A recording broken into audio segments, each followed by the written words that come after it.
what is best in life? To crush your enemies, see them driven before you, and to hear the lamentation of their women. So the word on the street is Todd Howell, 30 years at Channel 10. Do you know how hard that is to believe? I just can't wrap my head around it, as we say in the business. But it's been a great 30 years. I can remember like it was yesterday when Todd Howell gave his first weather forecast and said, up here in Texas, I finally figured out where Texas was. So, but I thought maybe this isn't for him. But turns out it was. And it turns out it was. It was for Todd Howell the whole time. It was his destiny. And that's a lesson for all of us. Just one of the many lessons we'll be learning from Todd Howell in this stream and every stream on Radio Baloney going forward. All right, everybody, what is it? Is it Tuesday night? It must be Tuesday night. That means it's the Tuesday night Radio Baloney Live. I am your host, Richie Baloney. How's everybody doing out there? Spambot, Rosie, Eves, how you doing?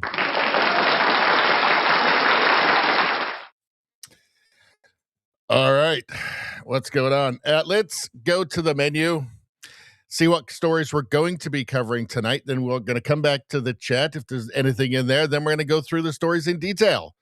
Shall we get to it? Let's get to it. Let's get stuck in. WEF, World Economic Forum. Look at this. Ezra Levant talking to his arch nemesis, Justin Trudeau there. I'm sure Trudeau is not enjoying it. There's Katy Perry. She's probably mad because I think she hired him to do her dance choreography for her stage show, and he's probably really messing it up, but refusing to take responsibility because that's Trudeau. Hold on. There we go. I have a slight learning disability. He sure does. Did he tell Katie that? I don't know. Anyway, lots going on with all the globalists and billionaires and all of the monsters that want to try and run your life for you, like Fink here. Yeah, we got lots going on with the WEF, the most corrupt place on earth, apparently. Apparently, they didn't have any trouble getting the hookers in this year again, so everything's going smoothly. The UK. So the UK government, I mean, they're so Orwellian. They came up with this game that's supposed to trick people in the UK of being afraid about complaining about the government. So they had this Amelia character who's, we're going to get into it. Anyway, of course, it's backfired hugely. It's funny. You're going to enjoy it. Canadian media bias. I wanted to show you this old clip from the Freedom Convoy. So the message the Canadians got from the reality. So anybody who would watch those, there was like 24-hour live streams. That's how Viva Fry made his name, was doing hours and hours and hours of live streaming, talking to the people down and just observing. So anybody who was actually paying attention knew that when people like this here on the CBC talked, they were lying. They were just straight up lying. You wonder why Canada's in the state that it is? Because of people like this. What else have we got here? There's Amy Eileen Ham. What's she talking about? Special interest groups. By special interest group, people realize how bad the CBC is. Even the people they pander to are starting to figure out how bad they are. Don Lemon. He might be in a spot of trouble. He's Don Lemon. I swear everything he does is an audition to try and get back on some mainstream media thing. He's just towing the line. I think he desperately wants back onto CNN or MS Now. And everything he does is towards that goal. He wants to be an official propagandist so bad. I think it's humiliating for him to be an independent propagandist. So he wants that logo behind him. Let's see. Miami Beach Mayor's office is now sending cops to your home to talk about what you posted. So this is pretty shocking. I didn't expect this would be the kind of thing you would see in Florida. But this is UK style stuff in Florida. Terrifying. This one here. I need to put this over here. Okay. What do we got here? What's this? Oh, this is a good story. I'm not even going to tell you what that is. Tom Homan's in it. I'm not going to tell you, but it's good. You're going to enjoy it. Yeah, these are the countries that Carney is buddying up to. Carney right now has such an incoherent message. Today, his speech at the World Economic Forum, the whole thing is totally incoherent. I don't know how anybody can make sense of what he's doing. Of course, we're going to talk about Carney. We don't like Carney. That's going to become obvious. Canadian polls. We'll take a quick look at what polling is happening in Canada. And we got a little bit of stuff on the Emergencies Act here. Then the final tab of the evening, which is mostly stuff you guys have sent in. So there's some palate cleansers and stuff in here. There's some good stuff. Hang around for it. All right. Now, anybody watching on YouTube, please subscribe to the second channel, the new channel, Radio Baloney News. The algorithm is not going to show you this channel, so you got to subscribe to it yourself. That is where you will find all of the world news, U.S. news, like UK, woke mind virus, meme reviews, all that stuff is only on Radio Baloney News now. Please subscribe. It will make a blue-haired gremlin cry. Guaranteed. You have my personal guarantee. All right. Let's get back to the chat. So as everybody knows, we're streaming on Rumble, on YouTube, on X, and on Locals. And of course, when you subscribe to the channel, become a channel member, send money, whatever, you get good karma. But the easiest way to possibly get good karma is just simply to like the stream. Just like that stream. You get good karma. I wouldn't turn my back on that. In these troubled times, can you afford not to claim that free good karma? And when you're one of the first people to do it, you get extra. Because that's the way it is. Dramus Eves first. It looks like first over on... Is that first over on YouTube? And first today, that's 6 good karmas. 6 good karmas. 6, not 1, 6. Spambot says, congrats on the first like. I'm guessing Spambot got the second. So that would be 5 good karmas. Rosie, how you doing? Golly gee whiz boomers, I thought I was on time. 3. Got to wake up earlier. But that's still 4 good karmas, which is pretty good. All right. Let's see. Izzy how you doing, Izzy? Like number 4. So that's 3, I think. I'm having trouble keeping track now. Trembot says it means the Tuesday night bail from the stream when them shows up. Things have been brutal. Is it that bad? The them energy? Is it really that bad? Let's see. Let's see. Izzy makes a great point here. Media is traitor to the people. Sure is. Nevada says, guess I'm number 5 again. That would be a 2 good karmas for you, my friend. Let's see. Rosie's back. Let's see. All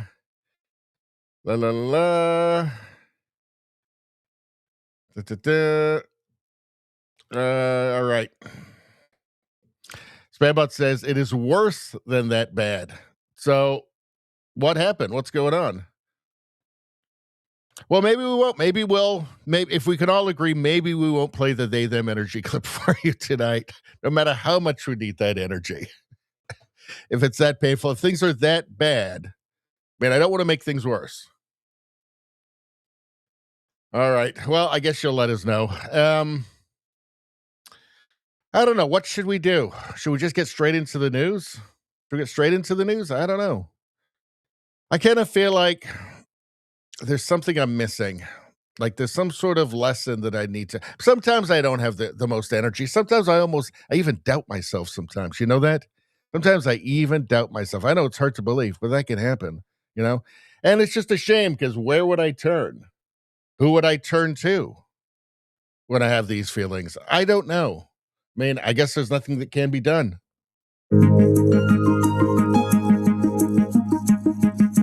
It's how you adapt and handle adversity. And when things aren't going well, that's the time where victory is there. Do you know what? Todd Howell is right again. Always right. Every time. every time. That's a well. That's a well that will never run dry. The Todd Howell well. Wow. So now, I mean, I get, sometimes I doubt myself. I see something like that. I hear those inspirational words from Todd Howell, and it lifts me. I'm good. I'm good. I've got purpose again. So anyway, anytime any of you guys are feeling, I mean, maybe Spambot needs that right now. Maybe this is the perfect time for Todd Howell. I don't know. But if anybody's feeling down, if you need a lift, let me know. I've got 5 Todd Howell clips here for everybody. Rosie wants it again. Let's see. Spambot says, I tried to watch the rest of the 17th stream that I had to bail for sleep. As soon as them clip showed up, I dropped it. Maybe this will help. I played this right at the beginning. I think Rosie missed it. So the word on the street is Todd Howell, 30 years at Channel 10. Do you know how hard that is to believe? I just can't wrap my head around it, as we say in the business. But it's been a great 30 years. I can remember like it was yesterday when Todd Howell gave his first weather forecast and said, up here in Texas, I finally figured out where Texas was. So, but I thought maybe this isn't for him. But turns out it was. Turns out it was. People doubted Todd Howell. They did. They thought maybe he's not cut out to be the weatherman for WBIR, East Tennessee. But he was. That's a happy ending to the story. That's a happy ending right there, and an inspiration to all of us.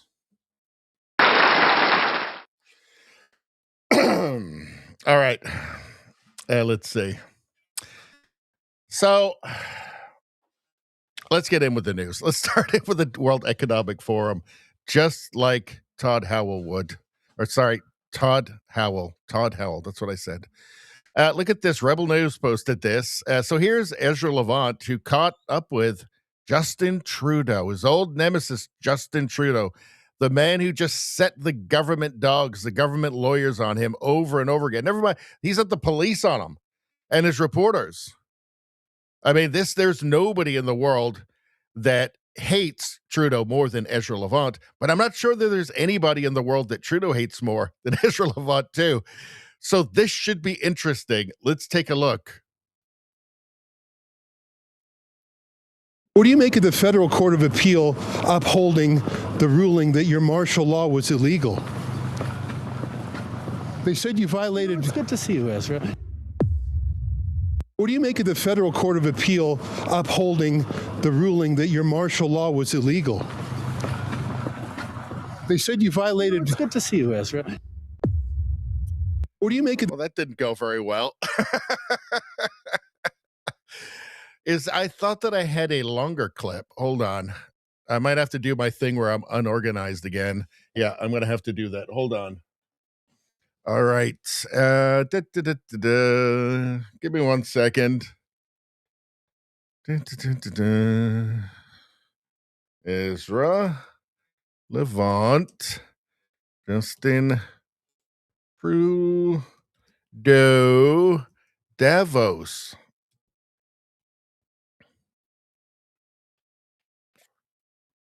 Let's see. What's this one here? How long is this one? All right. Is this it? That's not it. So I guess that it. Oh, what's this one here? Let's see. So who is talking to him here? Former Justin Trudeau, PM Justin Trudeau, laughs off calls to apologize for deaths from authoritarian COVID lockdowns. Well, people did die from that. People who didn't need to have the jab in the first place. Let's take a look. Human rights of those who didn't want to get vaccinated. Yet some people have died as a result of this. Is that really a smirking matter?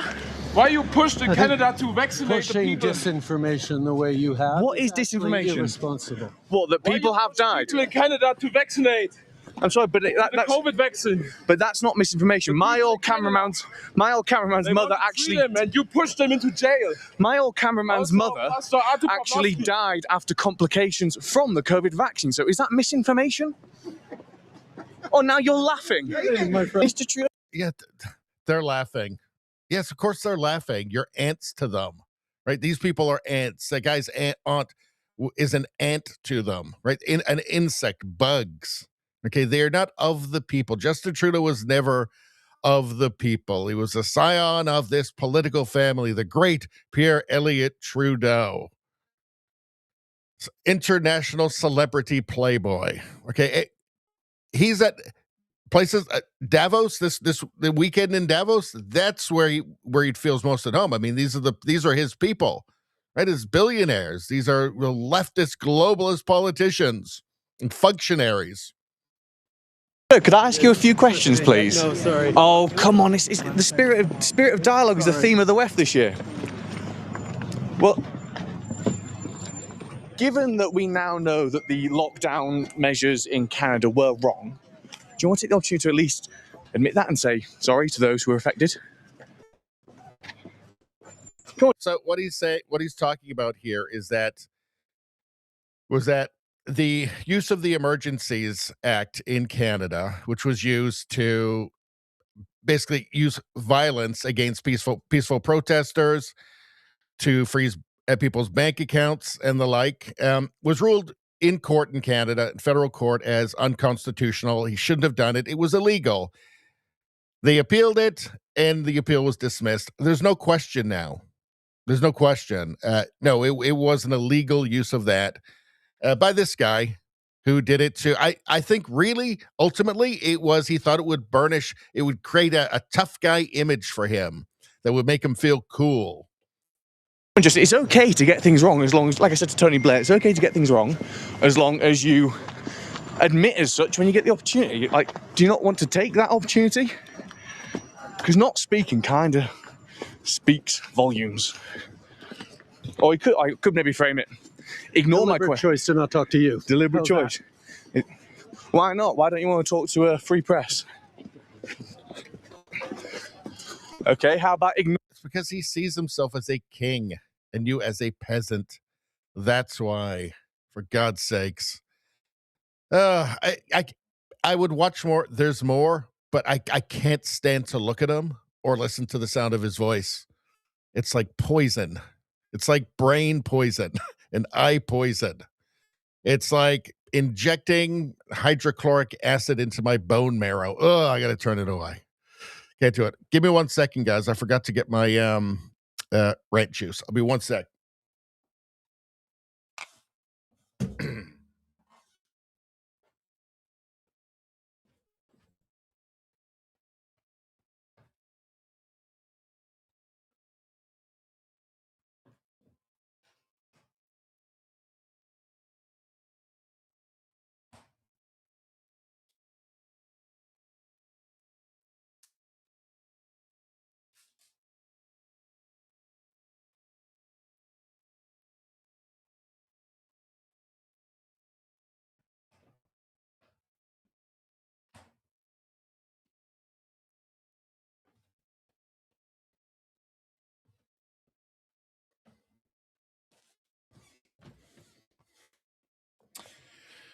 So, just on the topic of Justin Trudeau for one more second.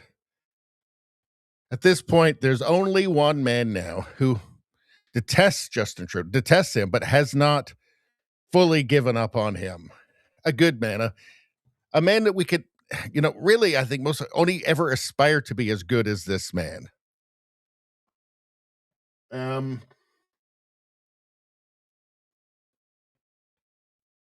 Let's listen.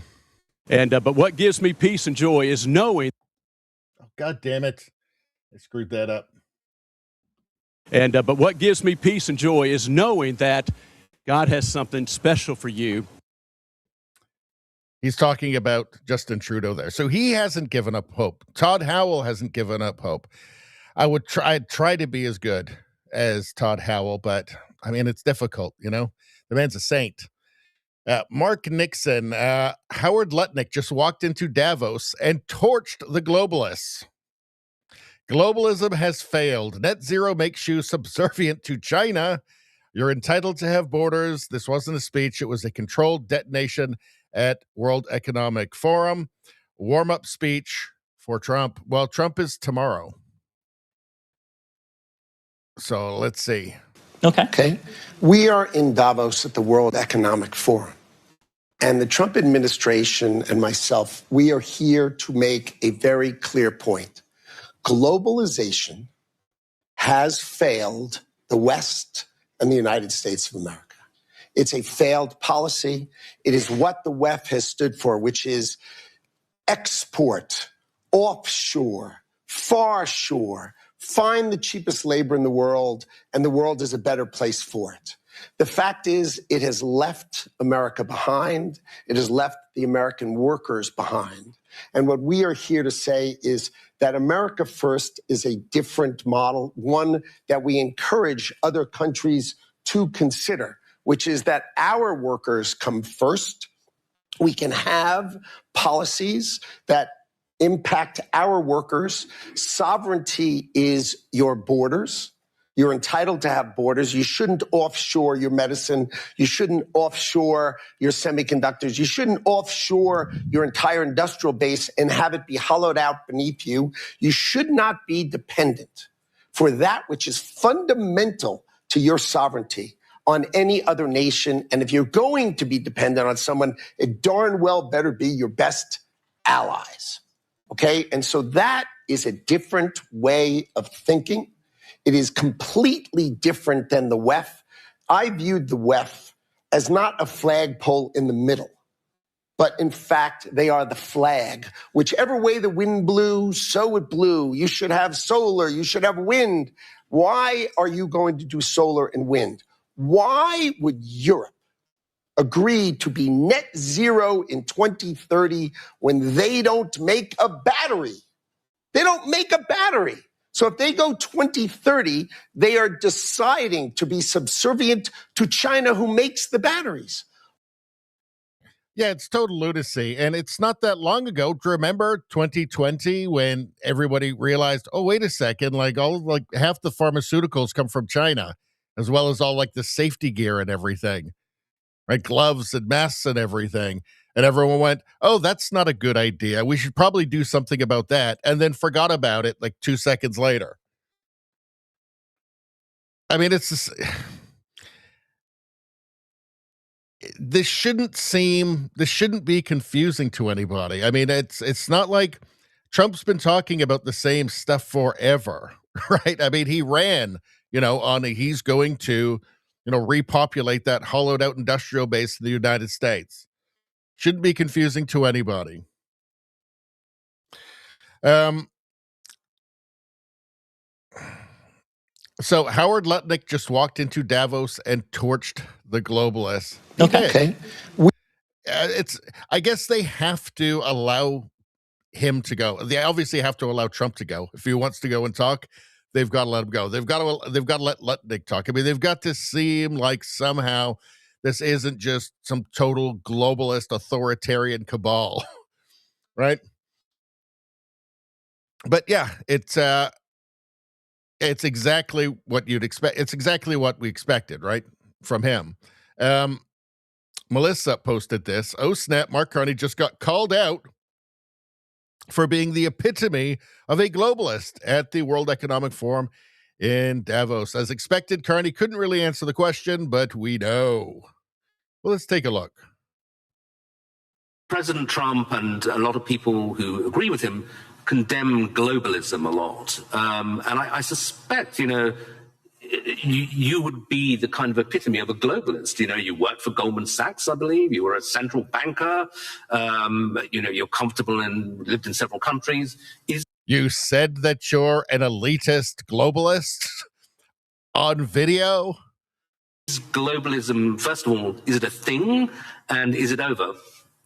I think, well, look, Understanding how the world works, having an appreciation for other cultures, understanding the connections, and being able to, or at least appreciating ways that how we connect, whether it's through technology, trade. All of this he's talking about is just net zero global finance, carbon credits, all of that stuff.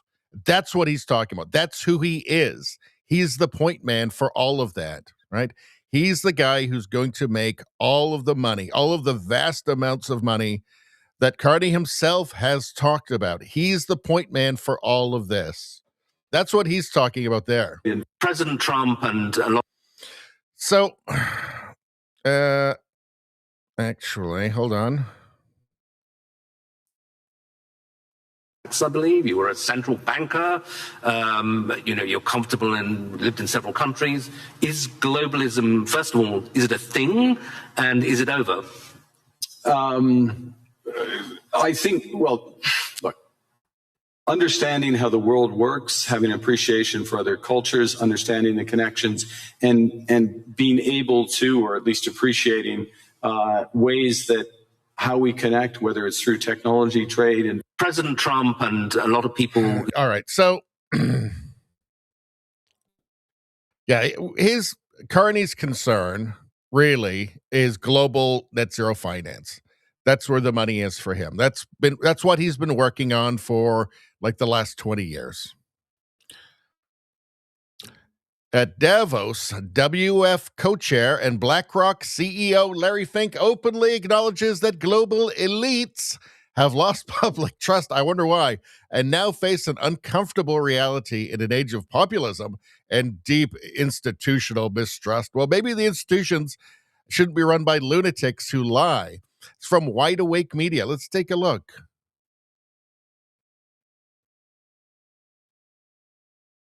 We believe that outside the United Nations, this is the largest gathering of global leadership of the post-COVID period of time. For many people, this meeting feels out of step with the moment. We hear all about the elites. And how does that play out in an age of populism? How does an established institution make a difference? In an era. Well, fortunately, all the elites are there with him in Davos right now, so they can have a good chat about it and hopefully work something out. Deep institutional mistrust. And there's some truth to the critique. I believe in this forum for a long time. I certainly wouldn't be leading this if I didn't believe that we can change and make the world better. Control everybody. Propagandize everybody. Okay. But it's also obvious that the world now places far less trust in us to help shape what comes next. If the world places far less trust in us, he's talking about the World Economic Forum, the people there at the World Economic Forum. And I guess that the key is you just have to trust them. They have to figure out a way to get you to trust them so that you'll just hand over your life and all of your fortune to them. Economic Forum is going to be useful going forward. It has to regain that trust. Regain the trust. So this is one of the heads of the Hydra, the globalist Hydra, which is just, universal propaganda, universal programming. Right. The reason that people don't trust the institutions in the Western world is because the institutions are all the same. They've all been turned into the same thing. Right. They've all been turned into, they've all been turned anti-human. Right. They don't exist for the purpose they were originally for. They now exist to just simply spread ideology, radical leftist ideology. The ideology that is favored by people like this, Larry Fink. Let's keep going.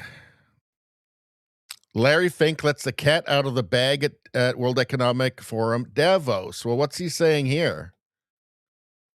Going to be short power. The world is going to be short power. Short power. And to power these data companies, you cannot have just this intermittent power like wind and solar. You need dispatchable power because you can't turn off and on these data centers. The world is going to be short power. So they need power for these data centers for the AI, which is going to control you now. So I think where he's going with this is that the data centers, you know, the people who program world opinion, they're going to get their oil and gas and their coal, whatever the hell they need. You're going to get the solar panels, the windmills, and good luck. Let's see. Oh, yes. So every year in Davos, there's a huge amount of prostitutes that are brought in for all of these global elites who are going to decide how your life is going to go and what you're going to be allowed to do. James Melville posted this. The World Economic Forum annual meeting begins in Davos today. Here's a reminder that one particular profession benefits from this gathering of elites. Yes, prostitutes gather in Davos for annual meeting of global elite, where demand for sexual services rockets during economic summit. Also, Michelin star restaurants. That's 2023, but it's every year. Every year they ship them in. Because all of those, all of the decent, ethical, moral people are showing up.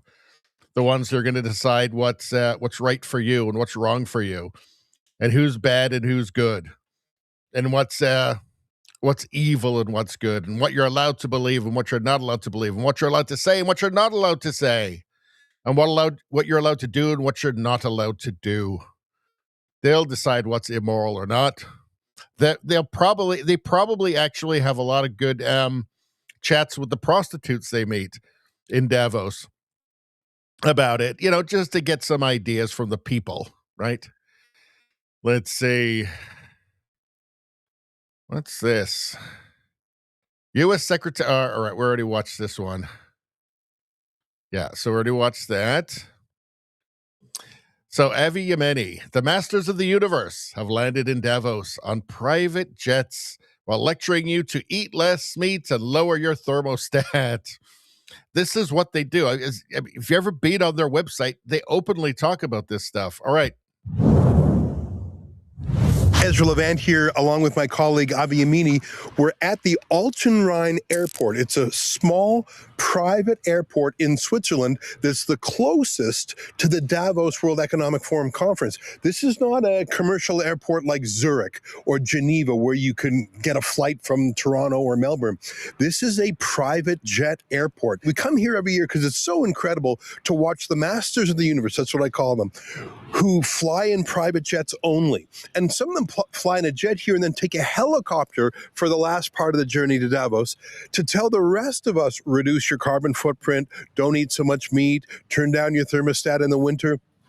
Now, it's super foggy here now, so I don't know if they've temporarily paused landing the aircraft. On our way in, we saw about 6 aircraft parked here. One of the things that aircraft do is they land here, disgorge their VVIPs, take off again, and park at another airport where there's more room. So understand what they do. They fly in a private jet from, let's say, London to this Altenrhein private airport, let off their VVIPs, and they don't park. They go on another flight to park. Then they take a flight back to pick up their VVIPs and go. I can't imagine a more carbon-intensive lifestyle, but that's how the rulers of the universe operate. Over the last 5 years that we've been here, we've recorded their carbon footprint. So that's all you need to know, right? The people are going to decide what's moral and immoral for you. Let's see. Hold on.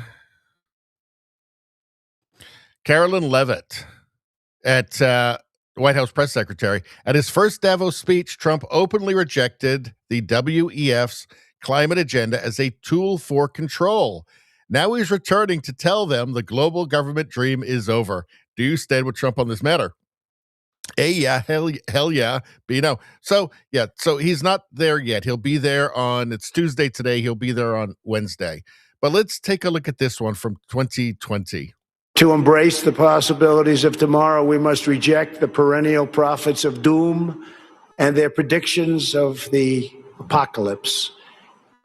They are the heirs of yesterday's foolish fortune tellers, and I have them, and you have them, and we all have them. and they want to see us do badly, but we don't let that happen. They predicted an overpopulation crisis in the 1960s, mass starvation in the 70s, and an end of oil in the 1990s. These alarmists always demand the same thing: absolute power to dominate, transform, and control every aspect of our lives.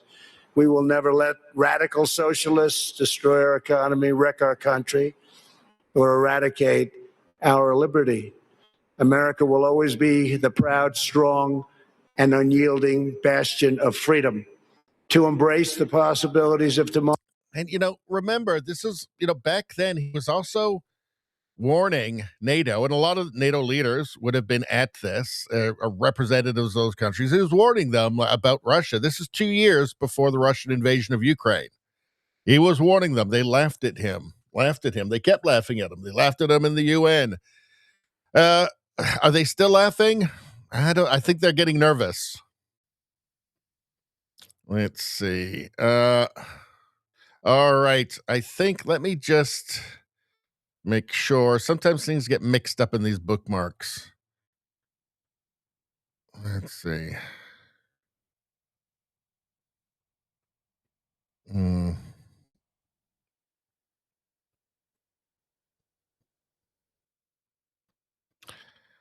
Oh, here we go. Okay, so there's more. All right, hold on. Carney is asked if he is a globalist. Did we watch that? We did watch that. Yes, we did. Okay. What's this one?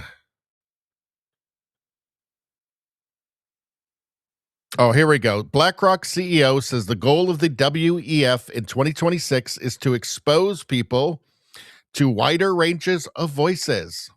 Huh. Well, I kind of have a feeling it's exact opposite of that, but let's take a look. That's the goal of this year's World Economic Forum at Davos, to expose people to wider ranges of voices, to a wider range of ideas, maybe even an argument, but one that we have deeper understanding from.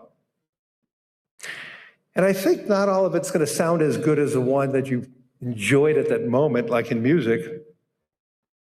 And like in music, you're not going to agree with everything. But if you're willing to listen, it might leave something with you inside. It might stay with you. And maybe you will evolve and be better for it. And that's the mission of the World Economic Forum this week in Davos. Well, you could start by inviting a bunch of independent media there, but you're not going to do that, are you really? I got a feeling what he wants looks a lot more like just all independent media gets shut down and people who disagree with him get thrown in prison. Because I'm sure that him and like Keir Starmer have a lot in common. I'm sure him and Mark Carney have a lot in common. Let's take is there anything else here? Oh, you know what? This is a classic. I will show this every year. Danny Polishchuk put this together. In honor of Klaus Schwab retiring, here's a video of that time he let me do stand-up at the World Economic Forum. This is a classic. Let's take a look. I think this might be the best thing he's ever done that I've seen.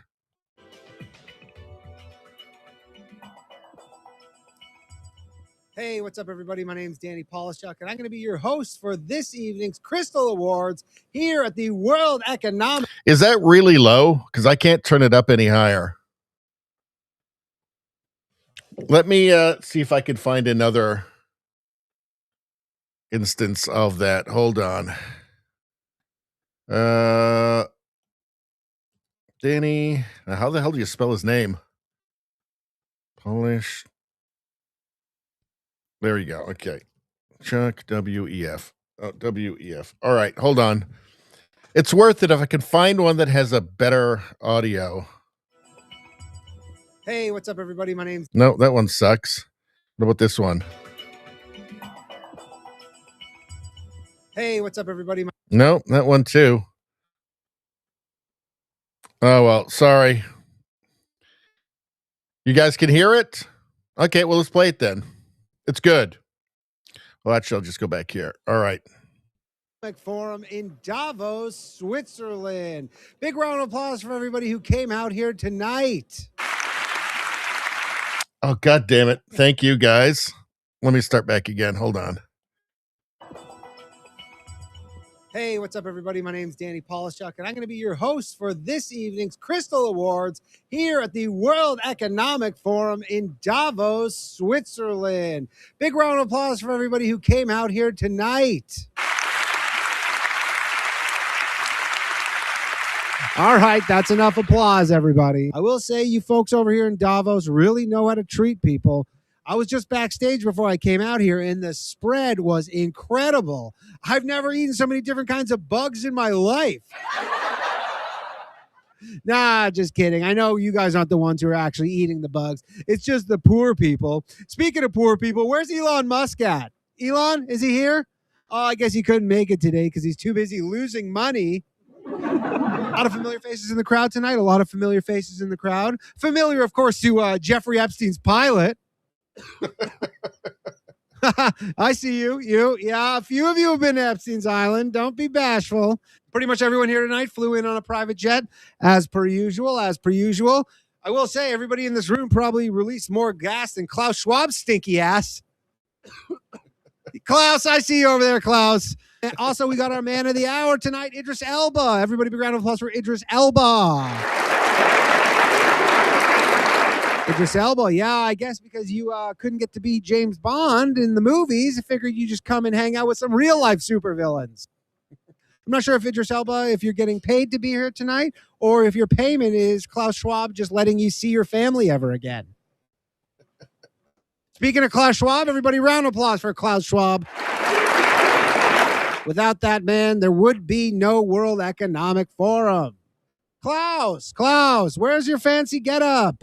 That crazy leather suit. Where'd you get that thing, by the way? Villains Are Us? Klaus has famously said that people will own nothing and be happy. Well, Klaus, I own nothing and I'm sad. Explain that. George Soros couldn't make it tonight, unfortunately. He had to cancel last minute because he's too busy destabilizing the West. All right, everybody, have a great rest of your World Economic Forum, and I've been Danny Polishchuk. And if nobody hears from me next week, it's because I've been killed. Anyways, have a good night, everybody. I really think he's captured something there. I'm a fan. All right. So that's everything for the that I've got together for the World Economic Forum. Let's go to the fence show for a palate cleanser. All right. What's going on? Rosie's got something here. Watch an hour later. My son suggested. Okay, well, let's take a look. Hold on. I've got a new button for this, by the way.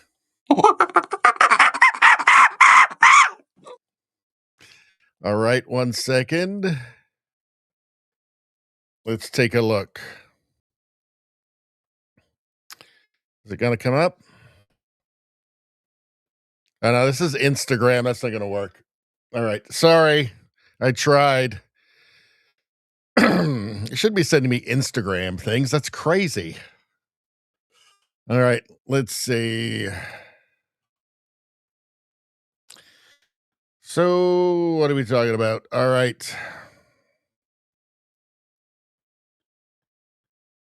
Let's get into the chat here. I got to scroll down. Let's see. Good old Todd, Nevada says. I know. Izzy says the love from Trugina is overwhelming. It's really difficult to spend any amount of time watching or listening to that guy. It's awful. Get 10 years of him in Canada. Trugina, still trying to be relevant. Trugina, Nevada says, yep. They probably paid him like $5 million to go to that. Izzy says, Trugina, is they them energy? Absolutely. Brian Watson, how you doing? Carney, new world leader. Liberal saying Carney, new world leader. I don't think so. When you go and supplicate yourself in China in front of Xi and talk about the new world order, okay, it's not you that's going to lead the new world order, okay? Just think about how that was viewed in China. In China, that was seen as Mark Carney coronating Xi as the leader of the New World Order. Of course, obviously, that's obviously how it's going to be seen in China. It's just, I'm seeing things I never could have imagined in Canada. I mean, I've been seeing them for years now, but it just doesn't stop. Rosie says it's difficult to look at True China. They call him True China. He's a man, but he's also a human-sized vagina. They call him True China. Let's see. Nothing but pissants to True China. I know. Hey, well, he was raised to see himself as better. Right? He's a true blue blood. I mean, he was raised to see himself as better than other people. Nevada asks, does True China and New Scum have the same hairdresser? Probably. Probably Trudeau does both their hair for them. Probably. I don't know. And let's see. Spambot's got his juice rant ready. His rant juice ready. Let's see. Ice cold water. That's his rant juice. That's ice cold. Izzy asks, wasn't Trudeau launched into the sun? I thought I heard that someplace. I don't. Me too. Where did that come from? Let's see. Spambot says, I told you last week in caps that Trump delegation was going to eviscerate Davos. Well, we all knew that. We all knew that. I predicted it in stream. We all knew they were going to do that, Spam. Come on. Let's see. They do that. They've been doing that like every year. But you're right. You're correct. You predicted it and it happened. But they've done that like every year. That has been Trump. Let's see. Let's see. Nevada says, Commie Carney. Izzy says, it's all about enriching himself through government force over others. That Carney, yes, Canada is now his net zero laboratory, his globalist laboratory. Nevada says, Commie Carney is more dangerous than Biden because he still has a brain. I think he's a mediocre intellect, personally. Slightly, he's maybe above average at best. Let's see. All right, I'm going to skip down a little bit. As he says, the data centers will get the power and we will be forced to deal with rolling blackouts being less important. Of course, because they still got to do their... they still got to do all the green stuff, right? Lots of money to be made with all that stuff. So they still got to do that, but that'll be for us.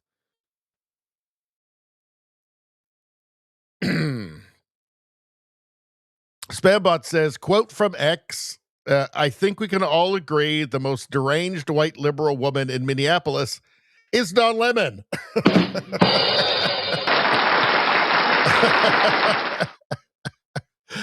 I think that one is getting chat of the evening so far. Chat of the evening so far. Most deranged white liberal woman in Minneapolis is Don Lemon. That's a good one. Let's see.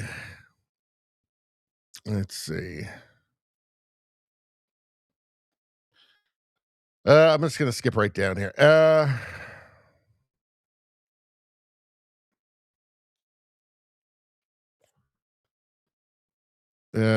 Let's see.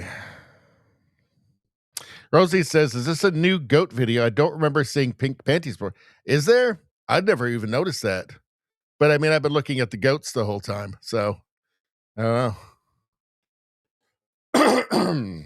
All right. I see. JJ. Oh, damn it, Rosie. Damn it, Rosie. You made me look. That's it, the point. Yeah, I started looking too. But I mean, I only look at the goats. I'm here for the goats. That's what I'm here for. All right. So let's get to it. Oh, I wanted to ask you guys, how did the raid go last night? It looked like a pretty good, happy crowd there. So I hope it went well. I think the last couple have been successes, right? The Eric the John Eric or Eric John Pizza Art thing, whoever that guy is. And then this one. Then the last night, the About Nothing one. All right. Izzy says, I was going to ask which goat is wearing the pink panties. Spambot says, Raid was fun. They are a good crew. Excellent. I think I saw a few people sign up on my channel, subscribe to my channel after that as well. So that's good. Damn it, Rosie.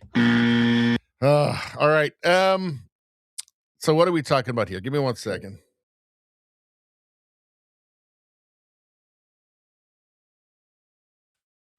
It's one of those frogs in my throat nights. Hold on. I better have a sip of ranch juice. All right. So something hilarious happened in the UK. And in its endless quest to gaslight and manipulate the public and propagandize the public, the British government funded a game that was supposed to trick people of the UK into thinking they're bad people for ever questioning the government. Amelia takes over the internet. UK government AI avatar ruins internet nanny efforts out of Europe. Let's see. A fictional persona named Amelia has unexpectedly surged to prominence on social media, particularly on X, as a character at the center of debates about British society, etiquette, and online culture. What began as a minor element of an educational digital project has turned into a viral internet phenomenon, prompting discussion far beyond its initial context. Amelia originates from a UK government-funded educational project designed to teach media literacy and awareness of online radicalization. So that's people online accurately describing reality when it comes to government policy on things like immigration, say. In the game, players encounter Amelia, portrayed as a purple-haired goth-style character who espouses views out of line with the UK government. Well, you can't have that. Better get some propaganda going. The intent behind the design was to present a stylized caricature of online behaviors disliked by the authorities so that users would recognize and resist such content. Do you think it worked? Do you think it worked? However, the character's aesthetic and presentation didn't resonate with players as intended. Instead of being seen strictly as a cautionary example, Amelia's design, amplified through AI art, memes, and stylized interpretations, drew enthusiastic attention from online users. Some began to recast her as a symbol or waifu figure, christening her with fan art and alternative narrative arcs that starkly contrast with the project's original educational purpose. So they obviously think all of our elites think very little, have a very low opinion of the people that they lord over, and are constantly trying to propagandize and manipulate the public without understanding them at all. So this character, actually, let's go back here. This character was supposed to scare people out of being like nationalist or something, or accurately describing reality, talking about immigration. Hi, I'm Amelia. I'm English, and I love England. I like having fish and chips and a pint at the local pub. I like Shakespeare and Dickens, Tolkien and Lewis, Harry Potter. I like pork, sausage, and dogs, and fashion. Haram! Haram! But I don't like that. Brits are famously polite, but it mustn't mean we're willing to commit cultural suicide. Our institutions, the Church of England. So this was not funded. This one was not funded by Keir Starmer. This was not funded by the Labour government in the UK. And I mean, this is the internet at its very best, isn't it? UK government funded an online propaganda game called Pathways for Kids. The game is woke AF and forces you to be super pro-immigration. Amelia is introduced as a badass nationalist who defends British rights. All the choices with her are actually based, but anytime you side with her, your character gets labeled an extremist. So, quote, if you join a nationalist group, you will get to meet hot racist art hoes and fight against the destruction of your culture, is probably not the message the UK government wanted to send. This is the problem. They don't understand actual humans. This is the problem. Amelia, take back the kingdom. So this is now caught fire, and I find it hilarious. Let's see. Red Panda Politics. Amelia is our only hope to save the UK. Let's take a look at this one. They think they can just show up on our shores. If we don't hold the line, everything we love about this country disappears. I'll stop them, whatever it takes. Amelia of the UK, rated PG-13, coming January 23rd, 2026. Let's see what else we got here. In your darkest hour, a sign of hope appears. There she is, Amelia. What's this one? Basil the Great. Oh no, we already saw that one. All right. Yeah, we've seen this, saw the same one. How about this one here? Our country has been the setting of many stories of common men standing up to a tyrannical government. Have you ever wondered if you would stand up too? Or would you stay silent? Or even take the oppressor's side? Well, what are you doing now? Because, well, there's your answer right there.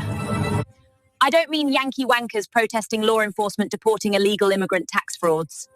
I mean our British government ignoring child grooming, whether by trannies or South Asians, but arresting teachers over pronouns. I suppose my question to you, Englishman, is, do you want your country more than Imam Mohammed just arrived to Birmingham does? Our country has been the setting of... So, let's see. I wonder if young men who have been demonized by their own government and disinherited by them and blamed for all of the world's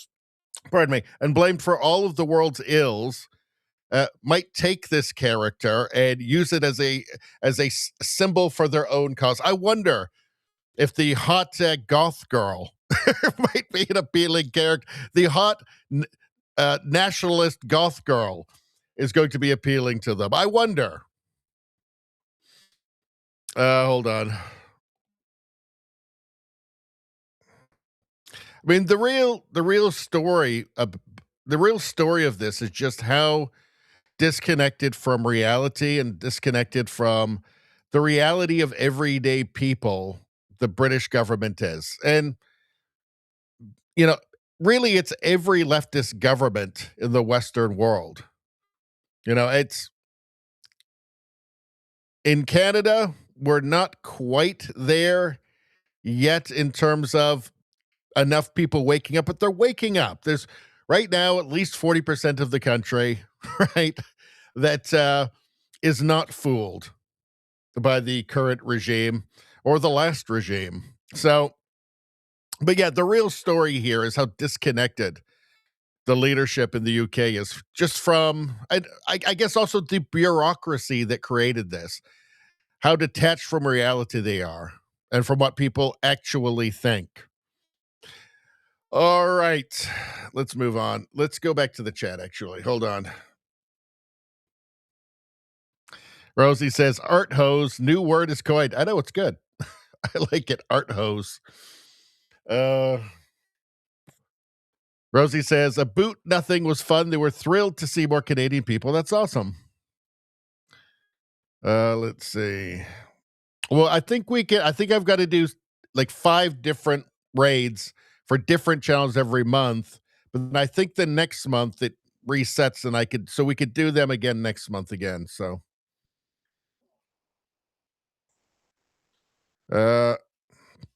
Rosie says, Todd Howell has so much more integrity than Amelia.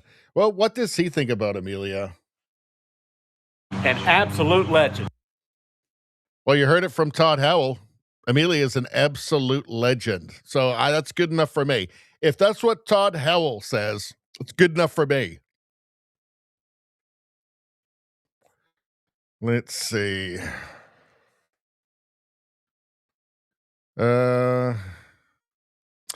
Spambot talking about Alberta independence there. I think we have enough signatures for the minimum, but we want to collect over 1 million. Well, that's interesting. Let's see. Izzy says, she's perfect. I'll put a ring on it. Let's see. Go over 1 million signatures. I'm really interested to see. Well, obviously, I mean, it's a great interest what happens in Alberta, obviously. Whether you support it or don't, it's of great interest, right? But in any case, let's move on. Let's see. Canadian. So I wanted to show you this. Ryan Garrettson posted this, and this is a clip that contrasts the coverage of the Freedom Convoy with what was actually going on the ground. So if you were watching the live streams, the many live streams, it was being live streamed basically 24/7, Viva Fry and others. If you were watching those, you had a good idea of what was actually going on there. Yeah. If you're watching CBC, it was like a different universe. Let's take a look. There's been plenty of counts of how our residents have been subject to racism and sexism and misogyny and just the most harsh and ugly behavior that one could ever expect. And, it has increased. But, David, what has become really clear to me through all of this is it's not a target on the city of Ottawa. It's much bigger than that. It's really an insurrection. It's an attack on our democracy. It's an attack on our federal government. It has a lot of international elements to it. The money is flowing from the U.S. This is right out of the Trump playbook. And right out of the Trump playbook. Leave it to the CBC to find the most deranged, mentally unstable, hysterical leftist lunatic to use as their expert. Yeah, anybody who's watching the live streams, and it was just, it's not like they were, it's not like the live streams were partitioned or something. They were just walking around. You could see everything that was happening. If all this awful stuff was happening, somebody would have seen it. It would have been caught. Somebody's voice would have been overheard. Somebody would have seen it. None of what she said was happening. But of course, that's not the narrative the CBC wanted to push, so they bring on that person. How would the CBC know, though? Anyway, because they didn't send anybody down themselves. Weren't interested. They weren't interested. That might have actually given the wrong narrative if they'd done that. Now, I know eventually they did, I think, send one person down who, after smearing them day after day, and then the truckers told them what they thought of them, right? Of course. Maybe that was the plan, right? But in any case, yes, this is leave it to the CBC. Leave it to the CBC to just give you the most ridiculous, hysterical narrative possible that would, of course, serve the government, the Trudeau government. CBC should be ashamed of themselves, and there is no doubt our government asks them to disparage and spin a false narrative as often as possible. I think that's the sad truth is the government doesn't even need to ask them. I'm sure there was some coordination going on. I'm certain of it. There was coordination going on, but they didn't really need to ask.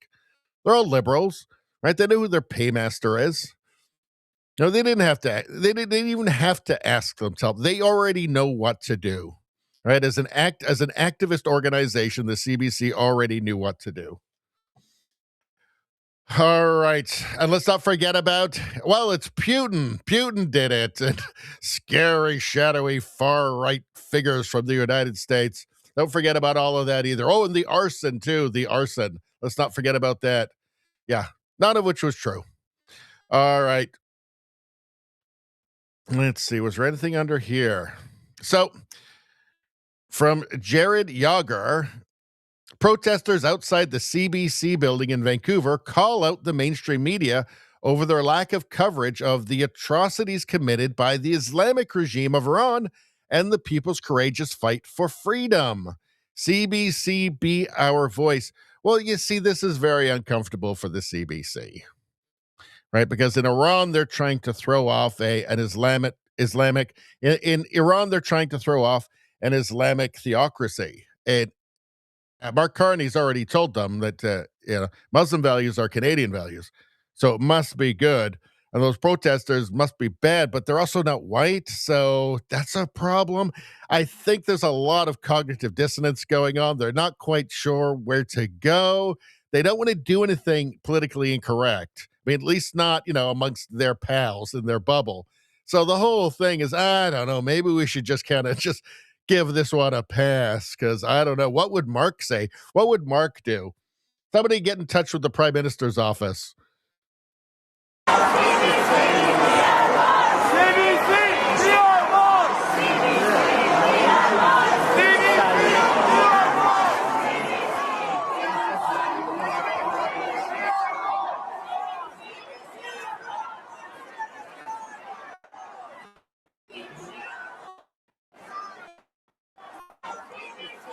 See, the CBC producers are all the window there. Are they must be far right. Are they fascists?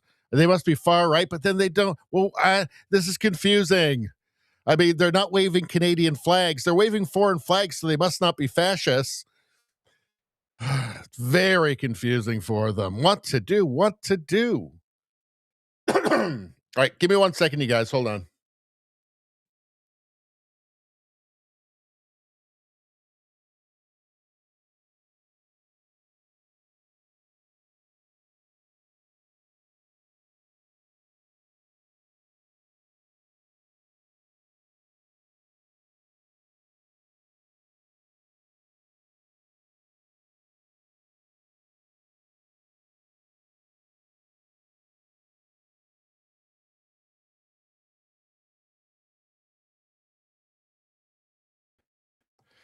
All right, there we go. I'm not being facetious, by the way, when I say they're confused, right? Like, they clearly have a mission and a narrative to fulfill, approved by the Liberal Party, which is that Islam is just an unqualified good. Always.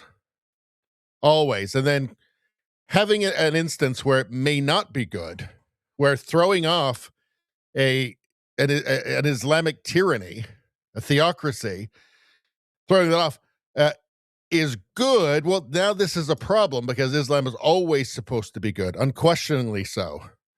Like we know they've told us that any criticism is Islamophobia. So cognitive dissonance for them. This is a real problem for them. So by spending a lot of time and actually accurately describing reality on the news is going to undermine their mission. So they're just going to ignore it as much as possible and tiptoe around it because it's making them very uncomfortable. All right.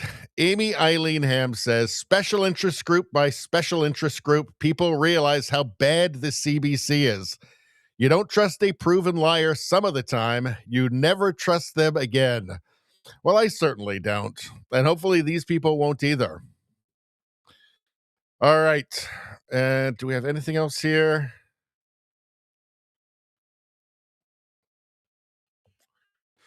Oh, this is interesting. So CBC Watcher posted this. So here is Wab Kinew. He is the premier of Manitoba.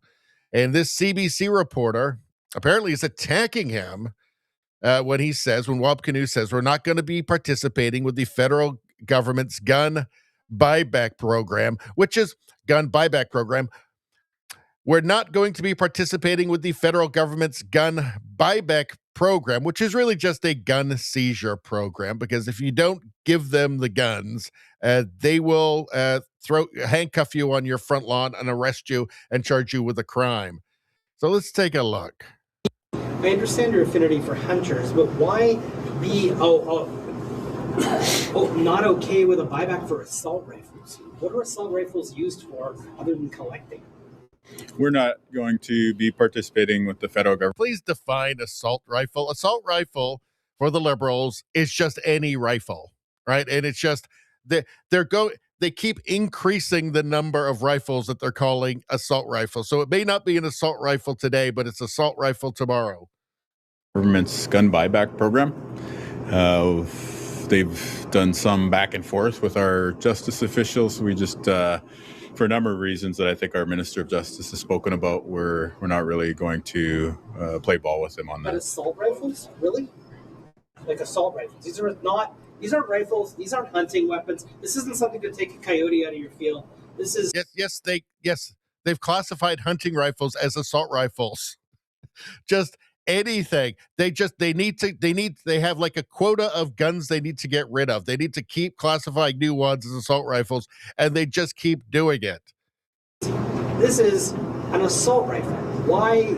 What purpose does an assault rifle serve in the community, Mr. Bigger? Well, there's you listen to the tone of that reporter's voice, and clearly this is not somebody who's just there to report the news, right? He's not there to write an op-ed, right?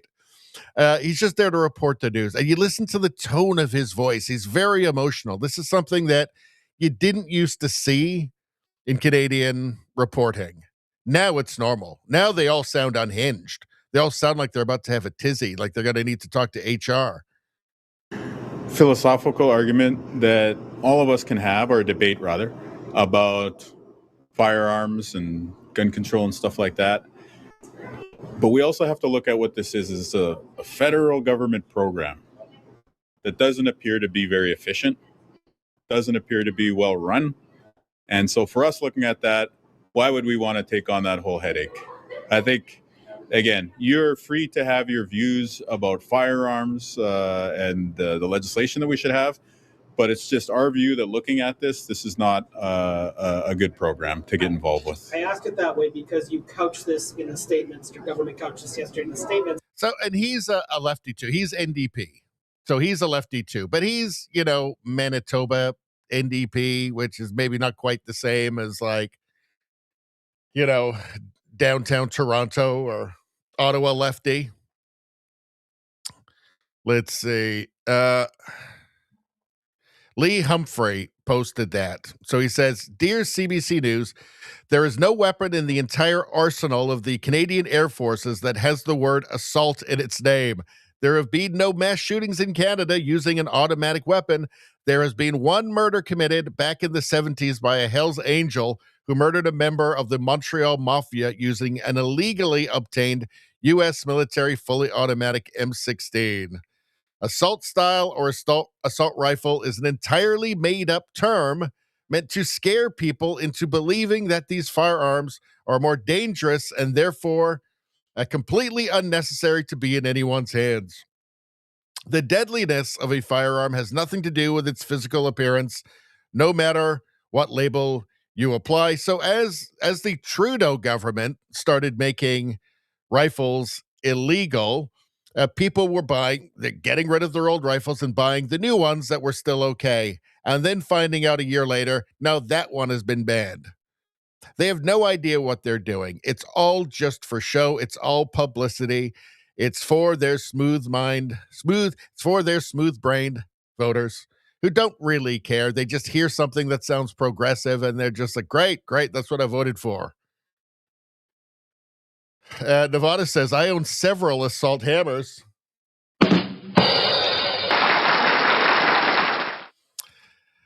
That's a good one. Let's see. Rosie says, when will they talk about assault cars?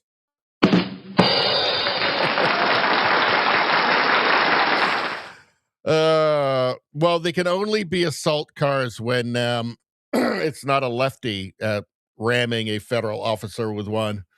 Let's see. Izzy says, "Defend the CBC." What? Just kidding. I think he meant defund the CBC. We know what he meant. All right.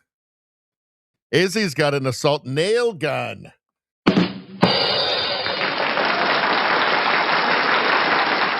Everybody gets equal use of the rib shot on this channel. We're going commie, at least for that. Let's see. All right, let's move on. What do we got? Don Lemon. What a dingbat. Don Lemon, I think, is just the ultimate opportunist. I think that it's killing him that he's independent, because I think he sees that as slumming it, really. Like, it's really undignified to him. He needs to have that CNN logo or just any corporate logo, anything, right?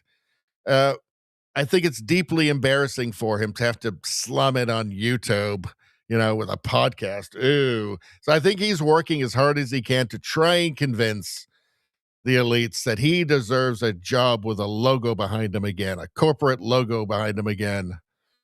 Let's see.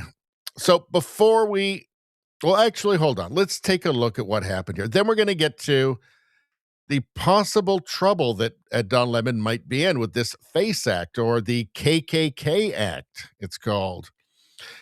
Because Don Lemon, it looks like, did something that he shouldn't have done. So, City's church in St. Paul, Minnesota, where anti-ICE protesters stormed the sanctuary during worship, chanting accusations against the pastor as an immigration agent.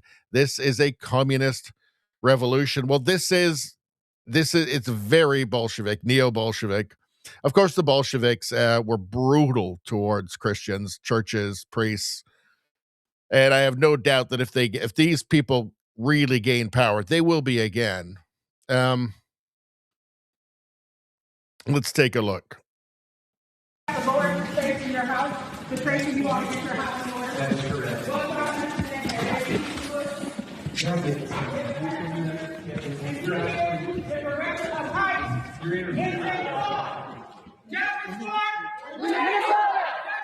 Renee Good!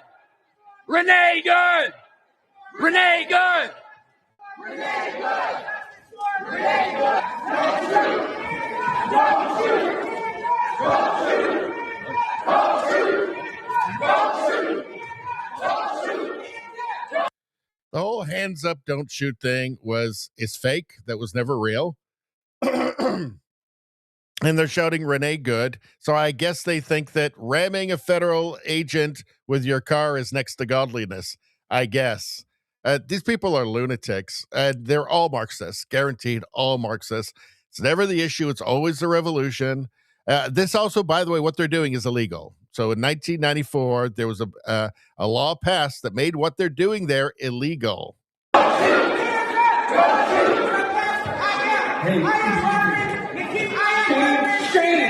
Where are you? Where are you? Where are you? Where are your people? Why are you not at Whipple every day fighting for the humanity, standing for our people? Where are you? You drink your coffee, you got your jewelry, you have your nice clothes, but what do you do? What do you do to stand for your Somali and Latino communities? I'm not going to comment. You have no comment, exactly. Does it have to be your community, though? Can you just say, just not really into it? Renee Good! Renee Good! We have a duty to move. We must always support one another.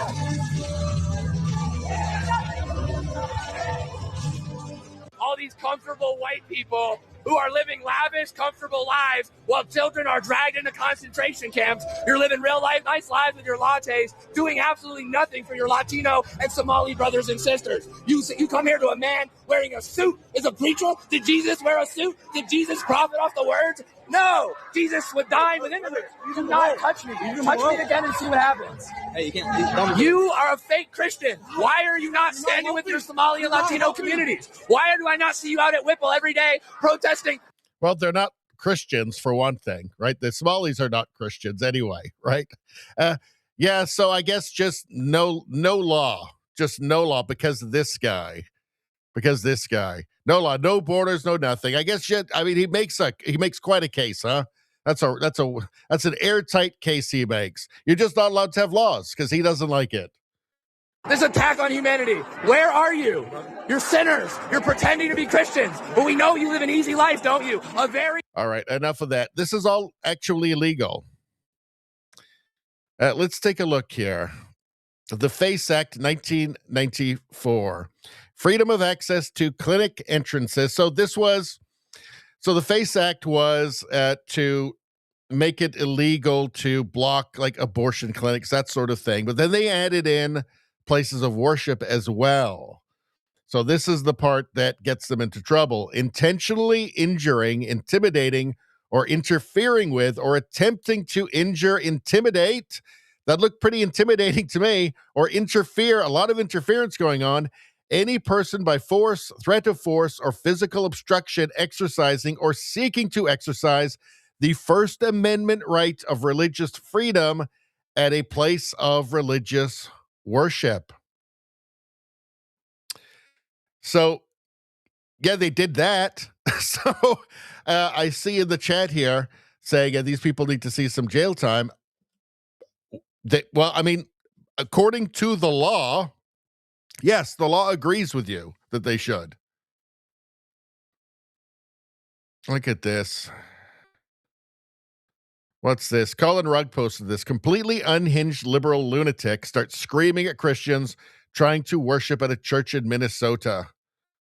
People who are living lavish, comfortable lives while children are dragged into concentration camps. Concentration camps. You mean the ones Obama set up? Is all those ones you're talking about?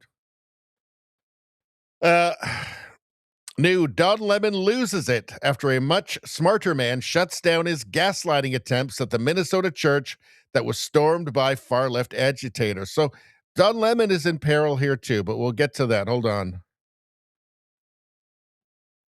These people have come into our house and they've interrupted our worship.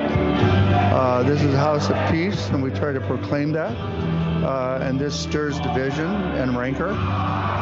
And in the end, it's not helpful. Ultimately, I believe they've lost. They've emptied a house of worship. Everybody's gone home. Their point has been proven worthless. And so, in the end, I think they lose. But more importantly, if I was to break into any of their houses uninvited, cause derision and upset according to their values, I would be kicked out ultimately. It's not a good way. I feel... Well, we should add on to that. I mean, imagine if a right-winger, a Republican, a bunch of Republicans burst into a synagogue or a mosque and started doing the same thing. They would be prosecuted immediately. Right? They'd blink and they'd be in prison. Violated. I feel interrupted. I feel angry. May I ask you something? When you were saying if you had showed up at their house, they're saying that people are showing up at houses where they're citizens without due process and breaking and entering the house. One that we saw, I've been watching from New York, with a battering ram into someone's private property, and there's no recourse. There's no, you understand what I'm saying? This is all part of a much larger dialogue. He's talking about citizens. This is what they like to talk about. They're just grabbing citizens. There is less than 1% of the interactions involve citizens. It's a fraction of 1%. But of course, Don Lemon doesn't care. He's got a narrative to push. He wants to get back on CNN. He wants back on cable news. And he figures this is how we'll do it. My opinion, on one side are people who watched a previous administration. Why are they singing "We have nothing to lose but our chains"?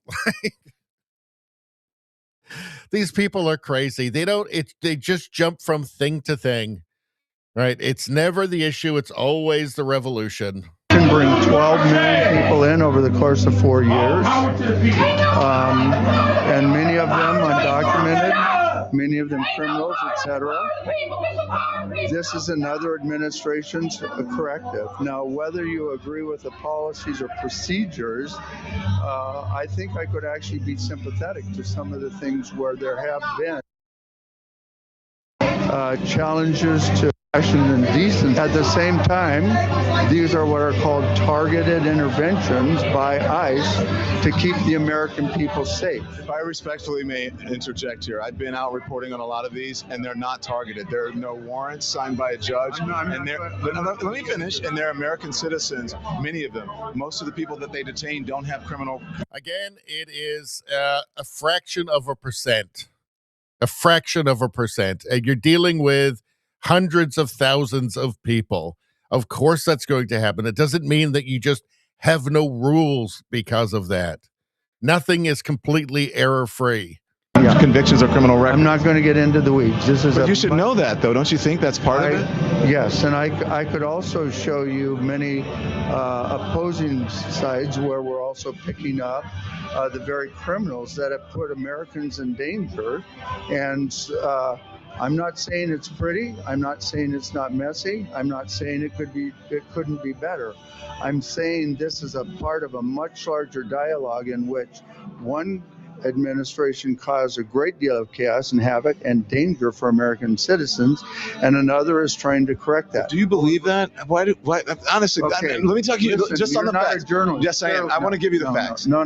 Did you know that undocumented people and immigrants commit far less crime than American citizens? We're done here. Even if that's true, why do you want the crime that they do commit? That doesn't make any sense to me. Even if that were true, why would you want the crimes that are committed? It makes no sense. Just say you want open borders.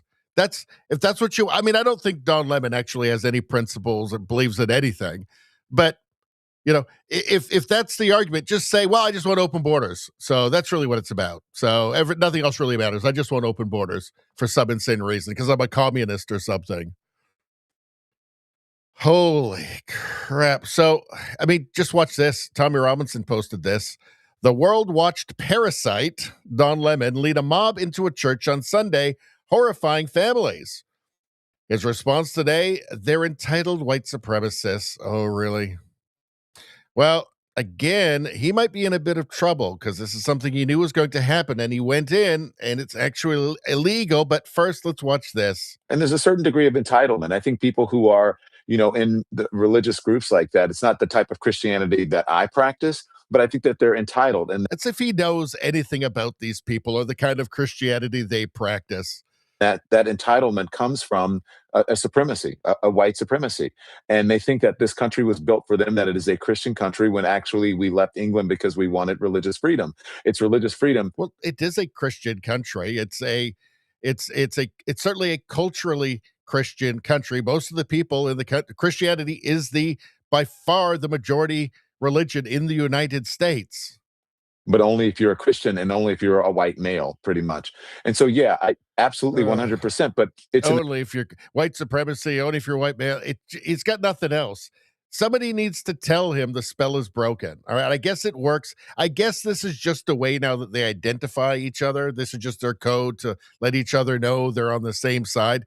But outside of their bubble, nobody else is buying this shit anymore. The spell is broken. Okay. You can't those words don't mean anything anymore, right? It's just simply a signal to other lunatics, to other Marxists, to other radical leftists, or other, grifter opportunists like Don Lemon.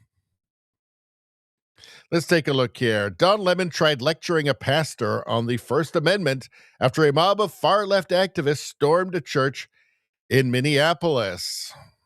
Let's be clear, the First Amendment protects free speech, not chaos.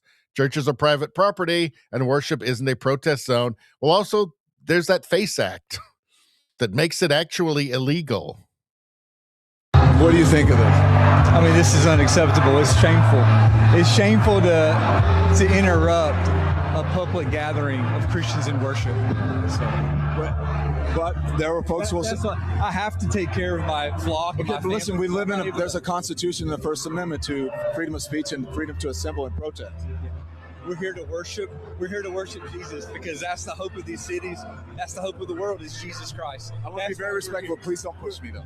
We're here. We're here to worship Jesus. Yes. That's why we're here. Yeah. Okay. That's why we're here. That's what we're about. Don't you think Jesus would be understanding we're about love these folks? We're about spreading the love of Jesus. But did you try to talk to them as a no Christian? one is willing to talk. Okay. I have to take care of my church and my family, so I asked that you. What, talk to the lunatics shouting in the church? I don't think they want to talk to them. The people that were screaming at him, try and talk to them. Ugh. Don Lemon is genuinely gross. There's a kid there being comforted by his dad, crying because he's scared of the lunatics, of the Bolsheviks that have invaded the church. Let's see. Moni Fun Girl posted this. Kentucky girl reposted it. Arrest Don Lemon and everyone who violated the sanctity of that church. Real Donald Trump reposted this. A small group of elderly ladies were protesting at an abortion clinic and were given 40 years in prison for violating the FACE Act. The FACE Act. I would like to see the same kind of sentence for Don Lemon and the people that broke into that church and did that during services. So Don Lemon is in trouble. And let's go back and take a look at that FACE Act again. Let's see. Intentionally injuring, intimidating, or interfering with, or attempting to injure, intimidate, or interfere any person by force, threat of force, or physical obstruction, exercising or seeking to exercise the First Amendment right of religious freedom at a place of religious worship like a church. So Don Lemon went in there with them. Is he just acting just as a journalist? I mean, he certainly seems to be acting as an advocate here. He's not just asking questions. He's arguing. He's making a case for the protesters. He's not just there as an objective observer. It really, I think there's an argument to be made that he was part of this. Not just an observer. Let's take a look here. So this is posted by Benny Johnson. Department of Justice announces intention to charge Don Lemon under the Ku Klux Klan Act. Let's take a look. We will pursue charges in this case. I see various crimes that have occurred. Exactly what they are, I'm not going to flag, but the FACE Act has been mentioned as one of the predicates there. In other cases, the Biden DOJ used the Klan Act conspiracy charges tacked on to the FACE Act in the case of protests outside abortion clinics to bring much longer sentences. So there are a number of tools available to us. Who funded this? What else? What other crimes may have occurred? Was there a use of the wires or the mails in preparing for this event? Did anyone cross state lines to do this? All of those are potential predicates for additional federal charges. I mean, I've just pulled up the Klan Act because this is the first time that I've heard this mentioned. This is a act that was passed in 1871, correction there, to combat the Ku Klux Klan and protect African Americans' voting rights, especially the Enforcement Act, which is known as the Force Act.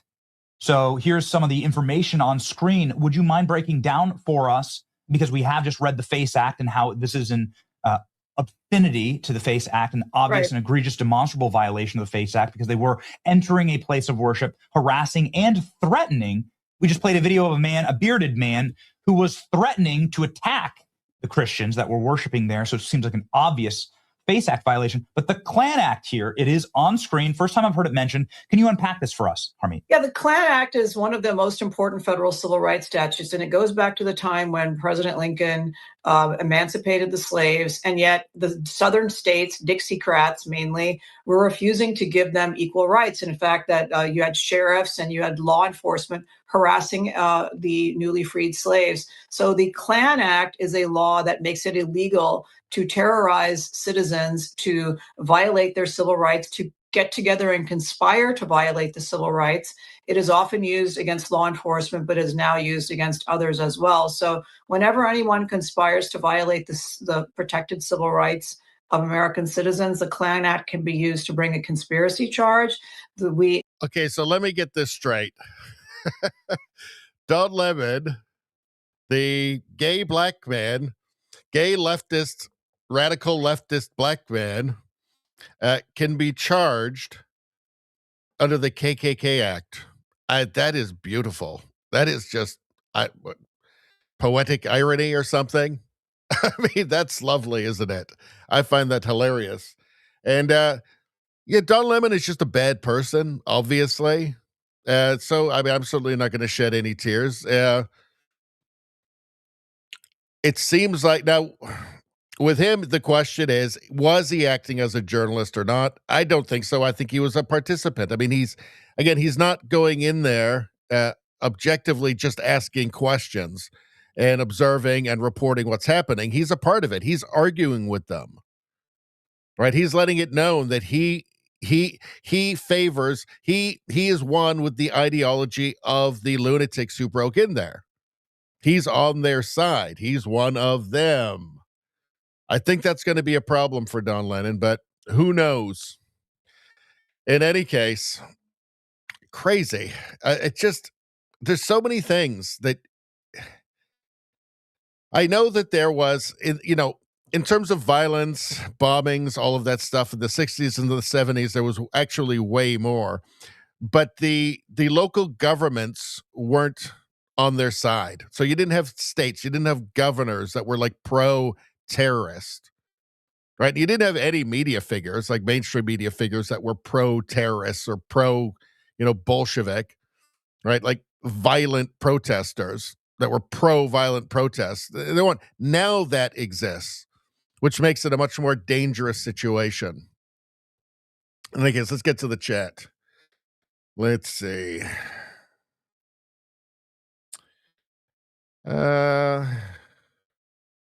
Let's see. I'm going way back here. All right.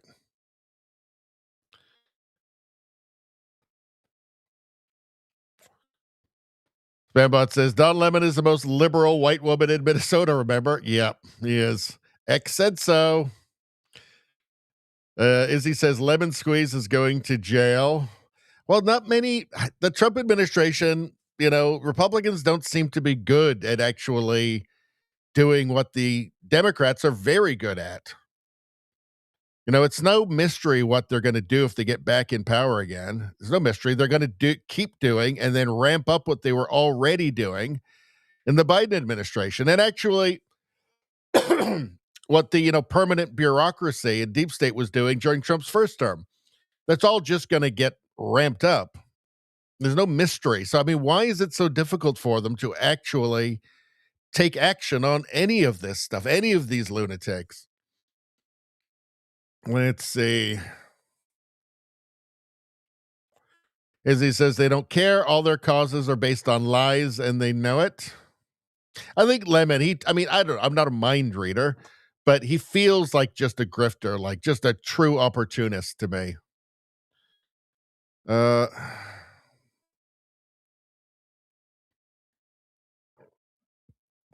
As he says, I'm all for them getting at least as much time as the praying grandmas. As he says, this ensures nobody will ever risk putting him on air again. You're talking about Don Lemon. I don't agree with that. I think it's more likely they'll put him back on, honestly. Like MS Now, why wouldn't they? Let's see. Rosie asks, can one report from jail or prison? Perhaps for Don Lemon. I wonder if he's asking that question.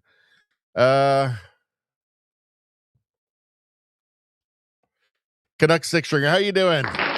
Minnesota AG Keith Ellison and Mary Moriarty, Hennepin County AG will not take action. It will have to be federal action. Well, yeah, that goes without saying. So, like locally, they're not going to do it. They're aligned with that, but it has to be federal action, and that's why I say Trump. Like he has to kind of get on this and like start to like. It's not even making examples. It's just the law. Like the Democrats they've done it to you. They tried to destroy Trump, literally destroy him. So I don't know. I mean, you'd feel like, it's just self-preservation at this point, right? Self-defense. Izzy says Lemon is dumb and dishonest.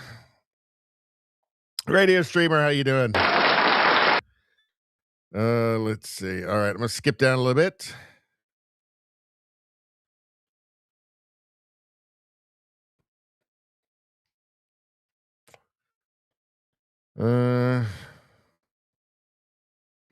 Izzy says he's explaining why these people deserve this attack. He's part of it, drove some to the event and brought them coffee at the meeting point. Really? I say I didn't know that. I'd heard that he knew that it was happening beforehand. These are all important things. And again, he's not going in there as like an objective, independent journalist. He's going in there as a part of that, as an ideological soldier in that. Izzy says was clearly embedded and participating. Yeah, I think so. Steve, how you doing? I sure as hell hope they do something about all those protesters. This one is so cut and dry. There's absolutely no reason for them not to follow through. Going to be pissed if they don't. Well, I mean, they really do need to start doing that, right? I mean, why wouldn't they? Like, it's not like, it's not like the Democrats, if they get back in again, if they get back in and get the presidency and the Senate and the House, like, forget it's game over. Like, they're saying what they're going to do. They're going to expand the Supreme Court. They're going to rig everything. They're saying what they're going to do now, right? They're going to arrest everybody. They're already having their little show me the man, I'll show you the crime speeches. So let's see. Yay, it's a lady with a goat, Steve says. I know. Was there a lady there? Oh, I thought it was just a fence and goats. I didn't even notice her. Oh, jeez. All right. Let's continue, shall we? Let's see. So there's Don Lemon. We did Don Lemon. Oh, God. So check this out. Miami Beach Mayor's office is now sending cops to your home to talk about what you posted. Does DeSantis know about this? This was posted by Grums. This is a lefty that they're bothering, but so what, right? This is exactly what happens in the UK. This isn't like what happens to people in the UK. This is what happens to people in the UK. Picture to make sure it's you. We're not sure. Okay. Is that your account? I refuse to answer questions without my lawyer present. So I really don't know how to answer that question either. Well, like I said, you're not going to jail. This is freedom of speech. This is America, right? And Veteran. Correct. And I agree with you 100%. Okay. We're just trying to see if it's you, because we're not talking to the right person. Nope. We want to go see who the right person is. Okay, how can I help you? So pretty much it's just a statement that was made as far as verbatim, it says the guy who consistently calls for the death of all Palestinians tried to shut down a theater for showing a movie that hurt his feelings and refuses to stand up for the LGBTQ community in any way. Even leaves the room when they vote and on related matters. Wants you to know that you're all welcome. Clown face, clown face, clown face. 3 days ago. So you don't know if it was you? I'm not going to answer whether that's me or not. Okay. The concerning part, and not concerning for the person who's posting it, what we're just trying to prevent is somebody else getting agitated or agreeing with the statement. We're not saying it's true or not. Understood. That guy who consistently calls for the death of all Palestinians, that can probably incite somebody to do something radical. That's all we're here to talk about. And we wanted to get your side. If it was you that posted that, I would think to refrain from posting things like that, because that can get something incited. I appreciate your concern. I appreciate you coming out here. Okay. That's it? That is it. Okay. I'm going to maintain my amendment rights to not answer the question about whether or not that's right. I hope that's understandable. All right. We appreciate it. Thank you as well. So that is exactly what's happening to people in the UK. I'm shocked that's happening in Florida.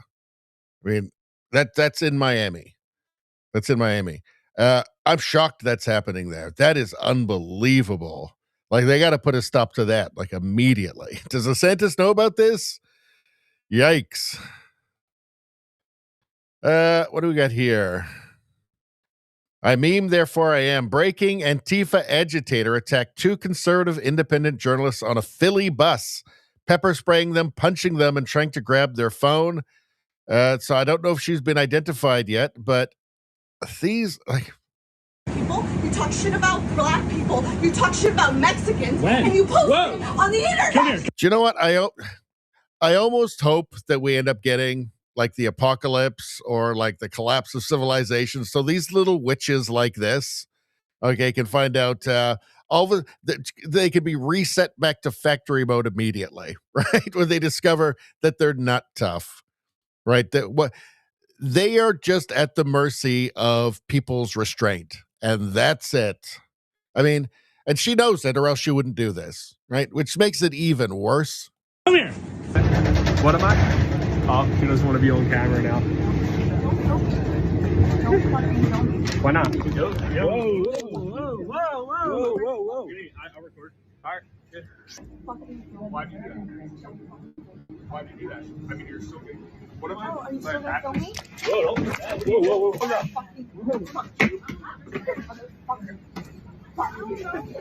The only reason she's doing this is because she knows she's perfectly safe. They're not going to do anything because they're good guys. Now, I think in this situation, they're perfectly within their rights, especially if somebody's pepper spraying you. That's assault. You're well in your rights to defend yourself at that point because she's already proven she's going to be a danger at that point. But again, she's only doing this because she knows these are good guys. So it's safe to attack them. How am I back? Whoa, whoa, whoa, whoa! She missed. She got off the back of my head with pepper spray. That was interesting. She's still there. Fascist. What does she think a couple of SS would have done to her? Right? She knows they're not fascists. That's why she's behaving that way, because she knows she's perfectly safe. Just despicable, just gross people, disgusting people. Though, like the worst people in the world. And I almost hope that she gets what I don't hope for it because everybody would suffer. But how long would this person, how well would this person do in the revolution? I'm guessing not so well. You know, in a situation where people won't just take that. And why? The shit that she's coming back. You're gonna get fucking. Okay, so thank you. Her name's Paulina. Paulina Reyes. There she is. You want to wait? You want to hang out for the cops? She's coming back. Yeah, she's gonna wait for the cops. She's coming back. fascist and you fucking harass people. You want to hang? That's your fucking problem. You want to hang out for the cops? So these are guys who are just hanging out on the bus, apparently. She seems to know a lot about them. Cops? How am I a racist? You want to hang out? How are you a racist? How are you a racist on the fucking internet? Whoa, whoa, whoa, whoa, whoa. Whoa. Go and see. Why are you so mad? Why? Because you talk shit about Islamic people, you talk shit about black people, you talk shit about Mexicans, and you post it on the internet. Come here. Come here.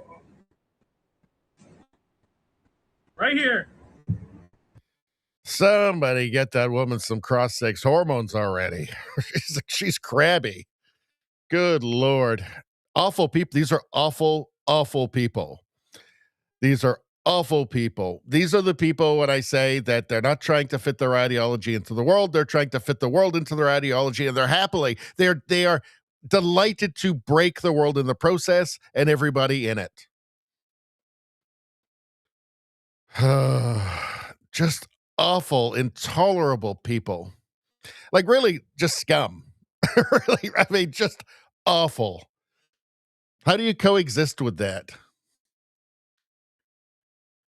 Rosie says, I cannot believe she sprayed and hit them. Young women believe men are not stronger. They believe the lie. She believes that they're good guys. So they're they're good guys with ethics. So they're not going to hit a woman because they have chivalry. So they believe they have a decent code that they live by. So she can just be awful. She can be like the worst person in the world. That's why she's doing it. Because she knows she's safe attacking them because they're not going to do what, I don't know. They're not going to do what the people that she's protesting on the behalf of would do to her for a lot less, like way less, or just for fun. Let's see.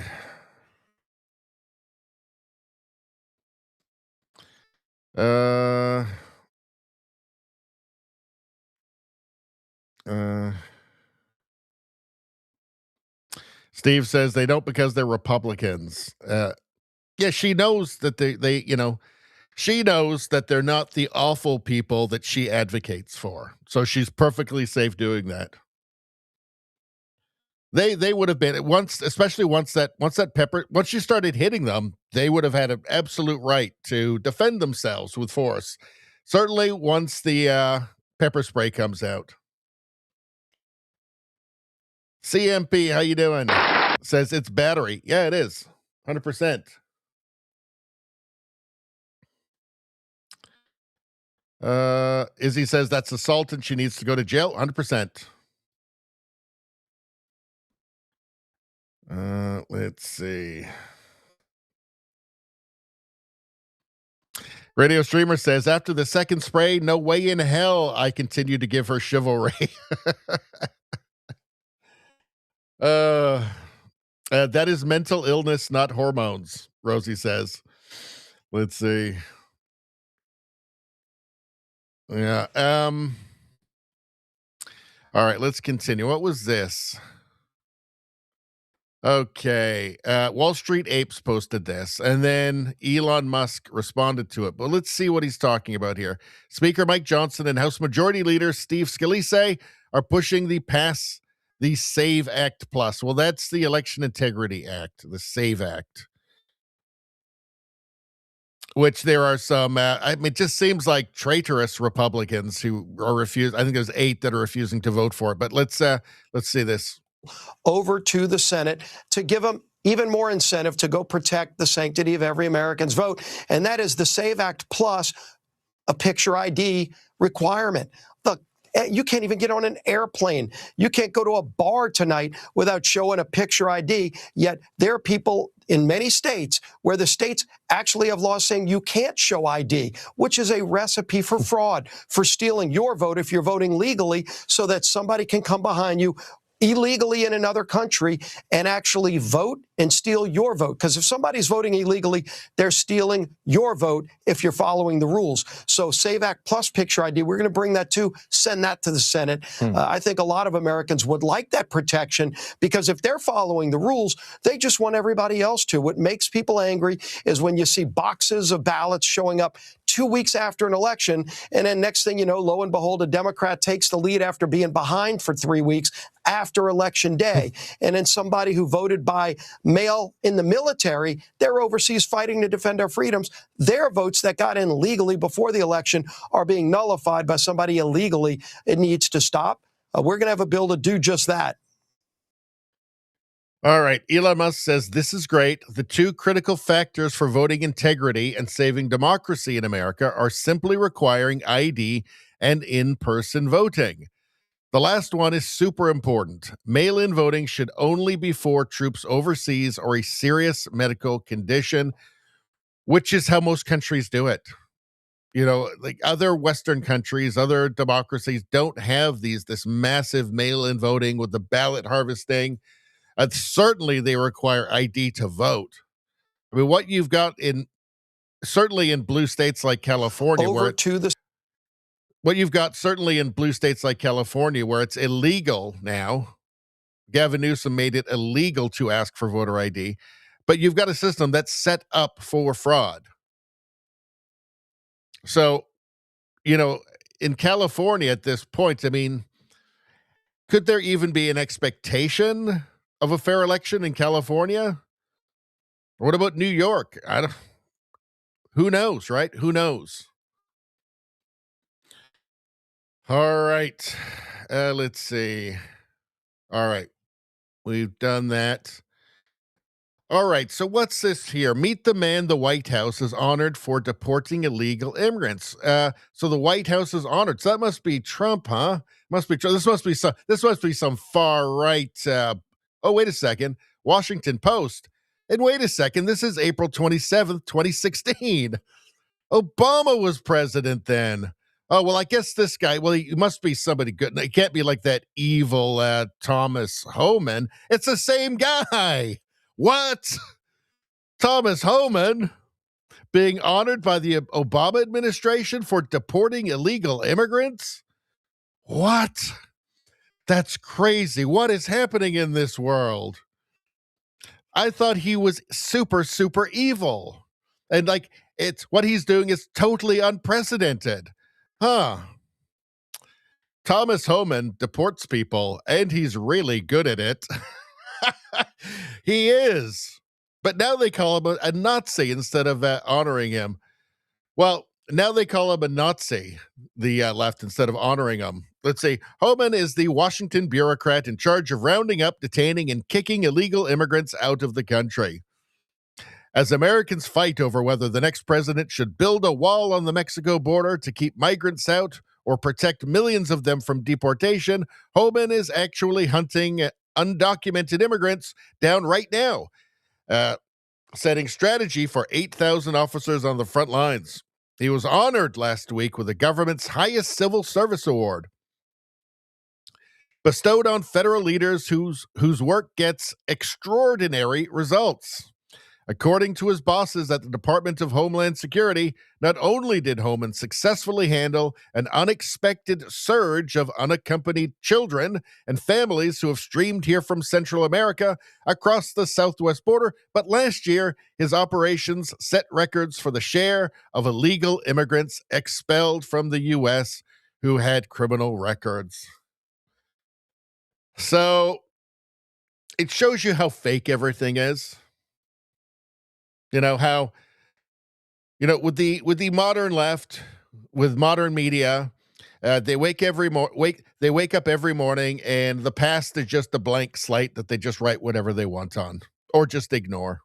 It really doesn't matter. Let's see. President Trump just stormed out to the fake news and immediately started holding up photos of the child rapists and murderers Tim Walz and Mayor Frey are defending in Minnesota. It's amazing that a president has to do this, but let's take a look. People, vicious, many of them murderers. These are all out of Minnesota, just Minnesota. I say, why don't you talk about that more? Because people don't know. Do you want to live with these people? International murder. These are people that are living, if they're apprehended and either put in jails in their country from where they came, and the countries respect us, and so they actually put them there. In the old days, they didn't respect our country. Biden wouldn't do this because he let them all in.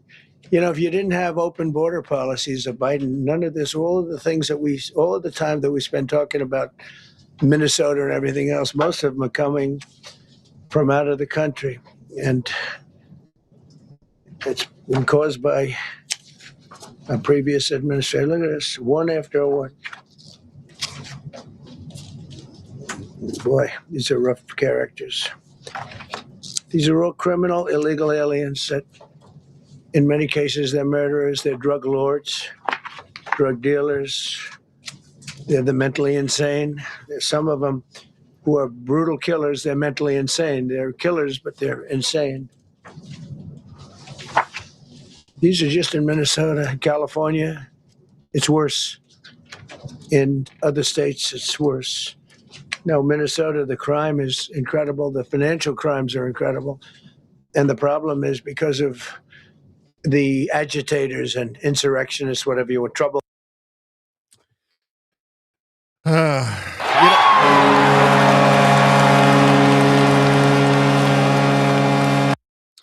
Accidentally pressed a button.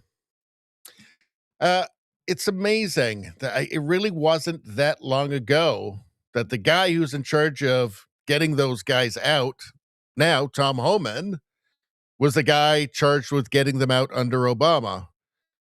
They honored him back then. They awarded him back then. The media seemed to be pretty much fine with it, right? But now he's evil. Trump's evil. It shows you that nothing means anything in the modern media, corporate media landscape, right? It's now 100% narrative. That's it. Elon Musk says reality is hard to accept sometimes. People. The thing is, it's not that they can't understand it or they can't understand the issue or that they haven't been told. It's that they don't care. Right? They're on a greater mission, right? Orange man bad, orange man always bad. TikTok, MSNBC, Don Lemon, whatever's telling them that orange man bad, everything orange man does is bad, everything in any way connected to the words Republican or conservative is bad. If it doesn't feel radical progressive left, it's bad and evil and fascist, and everybody's a fascist, and the bad guys from World War II. They don't care about reality. They're not concerned with reality, right? It's just winning. It's just being on the right side. It's not the issue. It's never the issue. It's always the revolution. And that's why they just jump from thing to thing, whether it's Ukraine or whether it's BLM or whether it's immigration or gender, this and that. It doesn't matter. Queers for Palestine, it doesn't matter. They just jump from thing to thing, whatever feels progressive, whatever is one of those heads of the revolutionary hydra, therefore. All right. What do we have here? So let's hear this. Same person. So on the topic of Tom Homan here, let's watch. So from Wall Street Apes. This is the Bubba Army. Obama's ICE chief gets an award for 920,000 removals. Trump's ICE chief is called a Nazi. Same guy, Tom Homan, was in charge of it for Obama. Obama deported in 2012 409,000 people. Trump in 2025, 290. Wow. You got to do the math. It's so frustrating because, like you said, they've taken such an anti-Trump administration position that no matter what he does, even if it is in the name of good intentions, the problem is Minnesota is a sanctuary state. So because they're a sanctuary state, they do not cooperate with ICE. They can arrest somebody for a violent crime, have them in jail, and they release them on the street. And so ICE is forced to go get these people in the streets. Obama's ICE chief gets an award. So a real crucial difference now to then is that back when the White House, when Obama was honoring Tom Homan, the current chief of ICE, when they were honoring him, the blue states cooperated with ICE. Now they don't cooperate. Now they don't cooperate with ICE. So that's a really crucial difference right there. Of course, they cooperated with ICE back then because it's the left still hadn't gone off the cliff of total insanity and Bolshevism yet. But also, it's Obama. So whatever he does is fine, right? Republicans, to my eyes and ears, have always been for this. They were for it then and they're for it now. So they haven't changed their minds. All right. Oh, here's Don Lemon again. Don Lemon sees kids fleeing the church that he went in to, I guess, help harass the parishioners and the priests there. Don Lemon sees kids fleeing church. It's traumatic for the people and that's what protesting is about. Is it? Watch this guy here. Look, he's hugging his kid. And, I imagine it's uncomfortable and traumatic for the people here. But again, careful. It's very slippery right here. Yeah. It's uncomfortable and traumatic for the people here, but that's what careful, please. Really slippery. Not kidding. That's what protesting is about. And so, watch this guy here. Look, he's hugging his kid. That's what protesting is about, traumatizing people, traumatizing children, according to Don Lemon, unless it was like a synagogue or a mosque, right? Then it wouldn't be about that. Just a scumbag. Just a scumbag. I mean, Izzy asked, what does Todd Howell think? Well, there's an inspirational story. It's not Todd Howell himself telling the story, but being told about Todd Howell. And I think that at moments like this, it's something we could all bear hearing. Let's take a look. So the word on the street is Todd Howell, 30 years at Channel 10. Do you know how hard that is to believe? I just can't wrap my head around it, as we say in the business. But it's been a great 30 years. I can remember like it was yesterday when Todd Howell gave his first weather forecast and said, up here in Texas, I finally figured out where Texas was. So, but I thought maybe this isn't for him. But turns out it was. So what is the wisdom we find in that? Sometimes you think somebody's not cut out for something, but they are. But I don't think that Todd Howell would agree that all that is always the case. Sometimes you got to know when you're beat. And I think that's the case here. Don Lemon's not cut out for this, and he's just not. I find that, anything Todd Howell has this clarifying effect on my mind, just morally, and decency. It's a really beautiful thing. That's why we all treasure Todd Howell so much. Let's see. Police arrest woman after she randomly harassed a man who she thought was an ICE agent. These people can't be reasoned with. They're like aliens. Garbage? Are you ICE garbage? Mom, let's go. Mom. Who are you? What's your name? Are you ICE? She's doing this because she knows they're not Nazis. They're not fascists. If she thought they really were, she would not have the expectation of being perfectly safe doing this. Oh, you don't want me to take a picture of your face? Is that because you're ICE?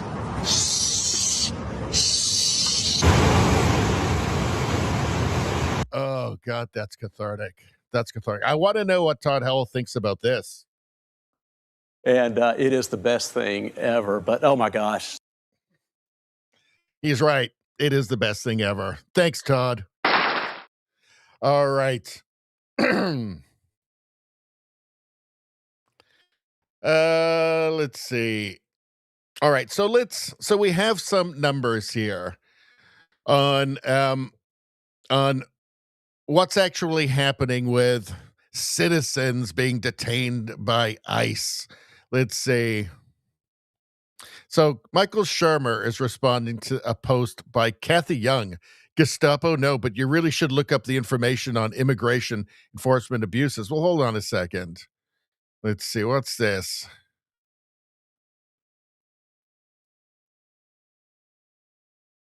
Let's see. You Nazi pig, quote unquote. So Michael Shermer is posting this. He is from Skeptic Magazine.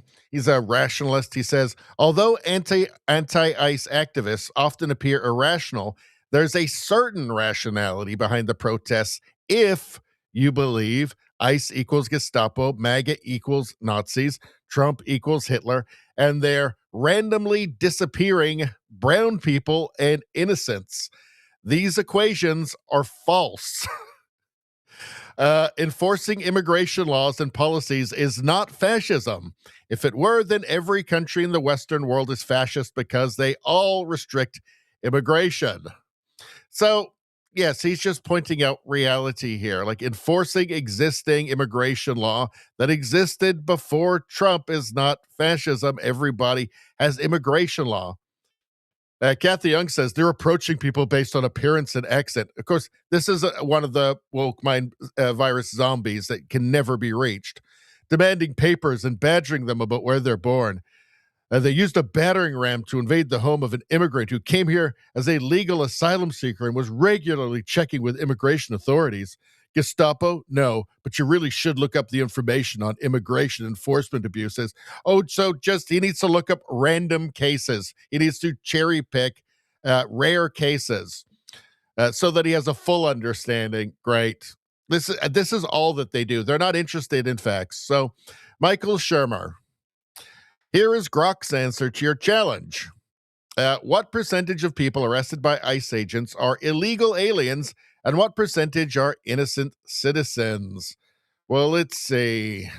What does it come down to here? 0.2% of arrests. Let's see. So that in the highest range, it's 0.2% of arrests. In the lowest, it's 0.05%. A fraction of a percent at most. At most. Now, will the lunatics acknowledge this? No, it doesn't matter. In fact, they could run it on CNN tonight or MS Now tonight. They won't, of course, but they could. They still won't accept it, right? It's just, yeah, but they battering rammed a guy's door. They don't care. They're not interested in reality. They're interested in seeming as radically progressive as possible. It's just fashion. They just want to be fashionable. All right, let's get back to the chat and then we'll move on. Let's see. What do we got? Maybe I'll take a look at the ads. It's going in the ads. It's slim pickings these days, folks. Yikes. Not much for me. Maybe I'll do one, though, just to keep in practice, huh? What about a 1775 coffee ad? Let's do it.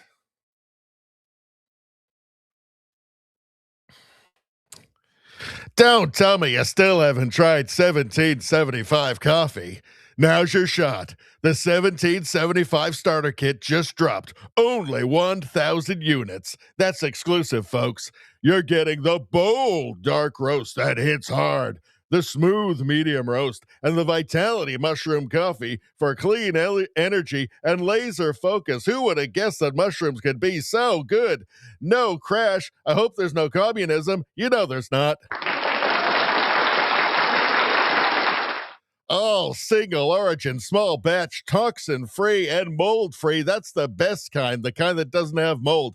Plus, you're also getting, guess what? A gold spoon clip. Because freedom isn't scooped with plastic, silly. A frother strong enough to stir up your coffee and your mother-in-law's opinions. Hope she is not some old boomer commie. Yikes. And a black 1775 tumbler. That's $170 worth of coffee and gear, yours for only $99. Folks, that's under $100. This is for the ones who've been watching 1775 blow up on Rumble, wondering if it's actually worth it. Guess what? Spoiler alert, it is. Go to 1775coffee.com. That's 1775coffee.com. That's 1775coffee.com/studio and grab your starter kit before they're all gone. Bold beans, clean fuel, and a morning routine that stands for something. Anti-communism, I hope, just like Rumble does.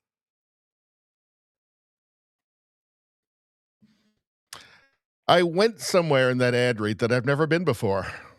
It was like I was possessed of some spirit of coffee and ads and Rumble and anti-communism and allergies to mold. Some special place. I mean, I'm not even sure how I feel. Was it good? Was it bad? I don't know. It was different, that's for sure. I think it was good. Maybe it's something I need to get used to, just the intensity of the experience. I don't know. I'm almost afraid to read that ad again. It seems to have some sort of power over me. We'll try it next stream again. Let's see. Noodles. No. The more you say noodles, the more you're not going to get noodles.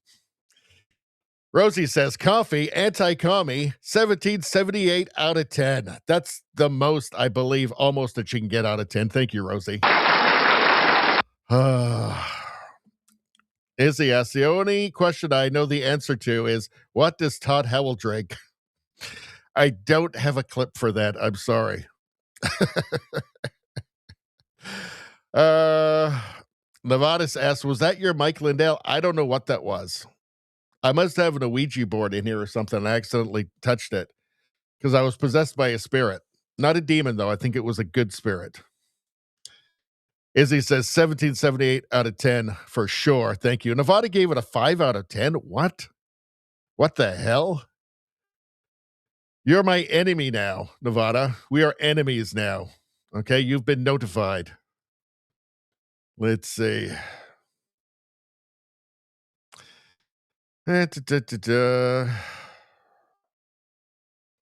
Izzy says, just what I needed. Coffee ad. Do they have it in IV bags? Yes, the answer is yes. Steve Tollison says, hold on a second. It's working. The Todd Howell plan is working, everybody. I knew it. I knew this would work. All right. Yeah, Izzy says, well, what does Todd Howell think? We already did that. We know what he thinks about that. JJ Nevada says, Todd Howell invented 67. That's interesting. Izzy says, oh, really? 67 must be important if Todd Howell knows about it. Steve says, I never heard of him, but I'm a big Todd fan now. Yes, it's working. We got Steve. Everybody, we got Steve. It's working. The TH plan is coming together. This is beautiful. All right.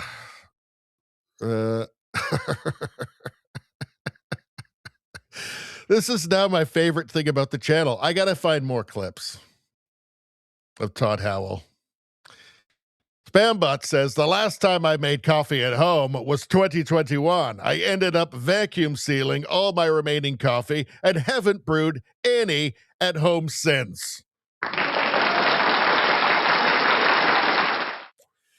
Hold on to that coffee for the apocalypse, Spam. Smart move. Rosie says, do you remember why X blocked me? Because they said you were spamming, which was stupid. Spambot Fodder says, it is a death wish coffee. Death wish coffee. Scary. An absolute legend. Yep. You hear that? That's high praise from Todd Howell, Spambot. High praise. G-Flood. How you doing, G-Flood? I got blocked on X for using the word tranny. So that was that was Twitter. So that was pre-Elon, obviously. Let's see. God damn it, you people. All right, fine. Fine, you win. I'm going to play this for you first, though.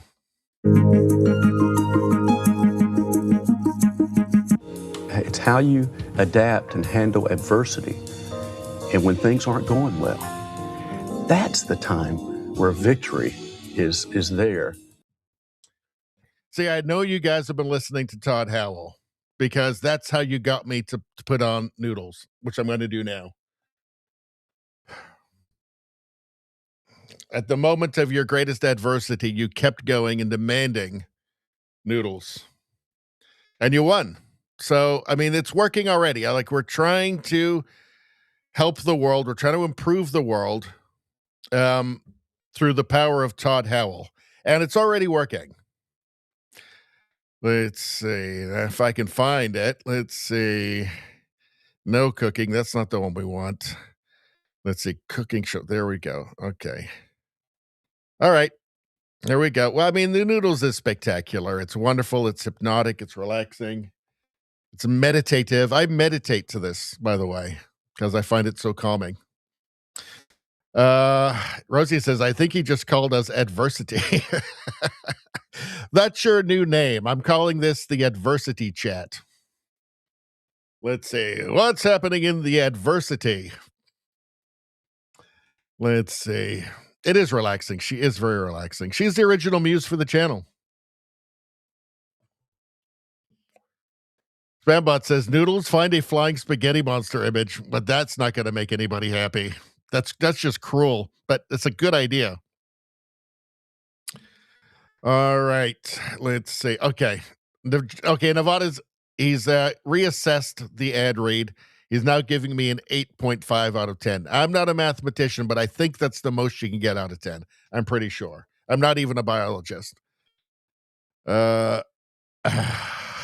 Steve says, I'd like to welcome you back from the void after that ad read. Thank you so much. Thank you so much. It was the void. Rosie has done something beautiful. She has appealed to my greed. And of course, that can only mean one thing. Guess what, Rosie? Best person ever.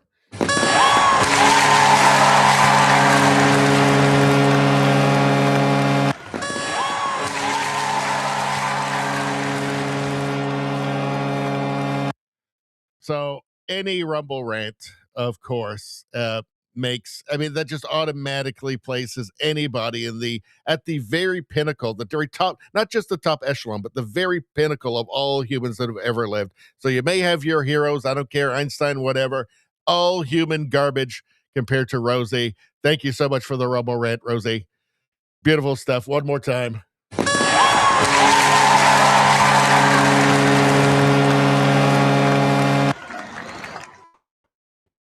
And Rosie deserves that best person ever for turning us on to Todd Howell in the first place. If it weren't for Rosie, we never would have even discovered Todd Howell in the first place. So, thank you, Rosie. All right. All right. Richie, best person ever. No, it can't be. We can't change the rules. You get it, Rosie. Again, just for introducing us to Todd Howell in the first place, you deserve that. All right.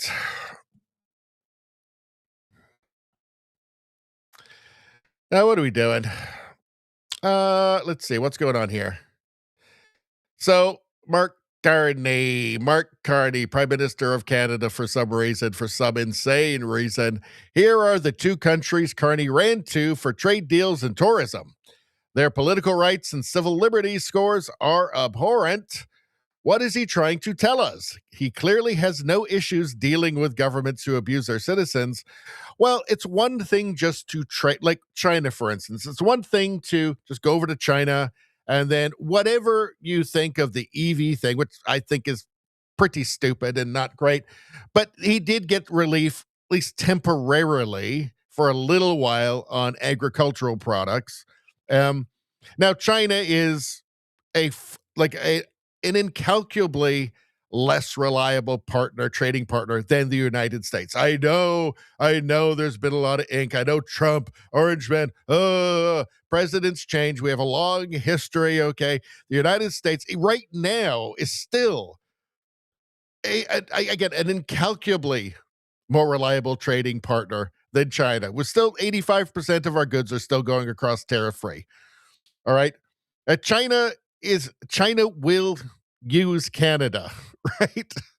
China is not working in our interest. Okay, so it's one thing to go over and just get a trade deal. It's another thing to kneel before Xi and talk about the new strategic partnership, with China and the new world order. Now, in China, that's going to look exactly like Carney coronating Xi as the leader of the new world order, obviously. What, Carney? Is he running it? Is he going to be an equal partner with China in this new world order? Of course not. It's ridiculous. It's an incredibly embarrassing humiliation of our country. So, just get a trade deal, one thing. Going over there and supplicating himself to the emperor is just another thing entirely. It's total insanity. We're going to have this strategic partner with, Freedom in the World 2025. China, 9 out of 100. Of course, then he went to Qatar next with 25 out of 100. So what is this? Does the new world order look like this? Because I don't want to be a part of that. Everything that Carney is doing is insane. I can't even explain it at this point. It's totally mad. Here's Doug Ford talking about this great new trade deal that Carney's gotten with China, with, I guess, our new strategic partner and the overlords of our new world order, I guess. Let's hear Doug Ford. He's the Premier of Ontario. So I'm not too sure if President Trump wants Chinese spy vehicles coming across the border, but I'm betting the answer is no. When you get on your cell phone, it's the Chinese that are going to be listening to your, and I'm not making this stuff up, they're going to be listening to your telephone conversation. I find it ironic that the Prime Minister is using a burner phone and all the staff over in China. But we're making a deal, it's Huawei 2.0, to come back into Canada, and we get nothing but potential job losses in our factories right across the board. And there's over 500,000 people that are employed in the auto sector. And that doesn't include all those families that go out and do their grocery shopping, buy clothes, maybe put an addition on their home. So this is a serious, serious matter. They say it's only 49,000 vehicles. Folks, it's really 33% of the EV sales in Canada. And once the camel gets his head in a tent, his whole body's in the tent, and you aren't getting rid of him. Remember this speech. And yes,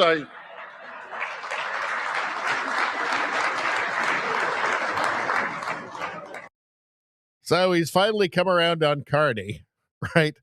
Let's see. During the election, he was like, oh, gee whiz, that Mr. Carney, he's so smart. Nobody knows more about economics than that Mr. Carney, that Prime Minister Carney. Gee whiz, he's so smart. Well, maybe one day if you study hard and do your homework, young Premier Ford, you can be just as smart as Prime Minister Carney.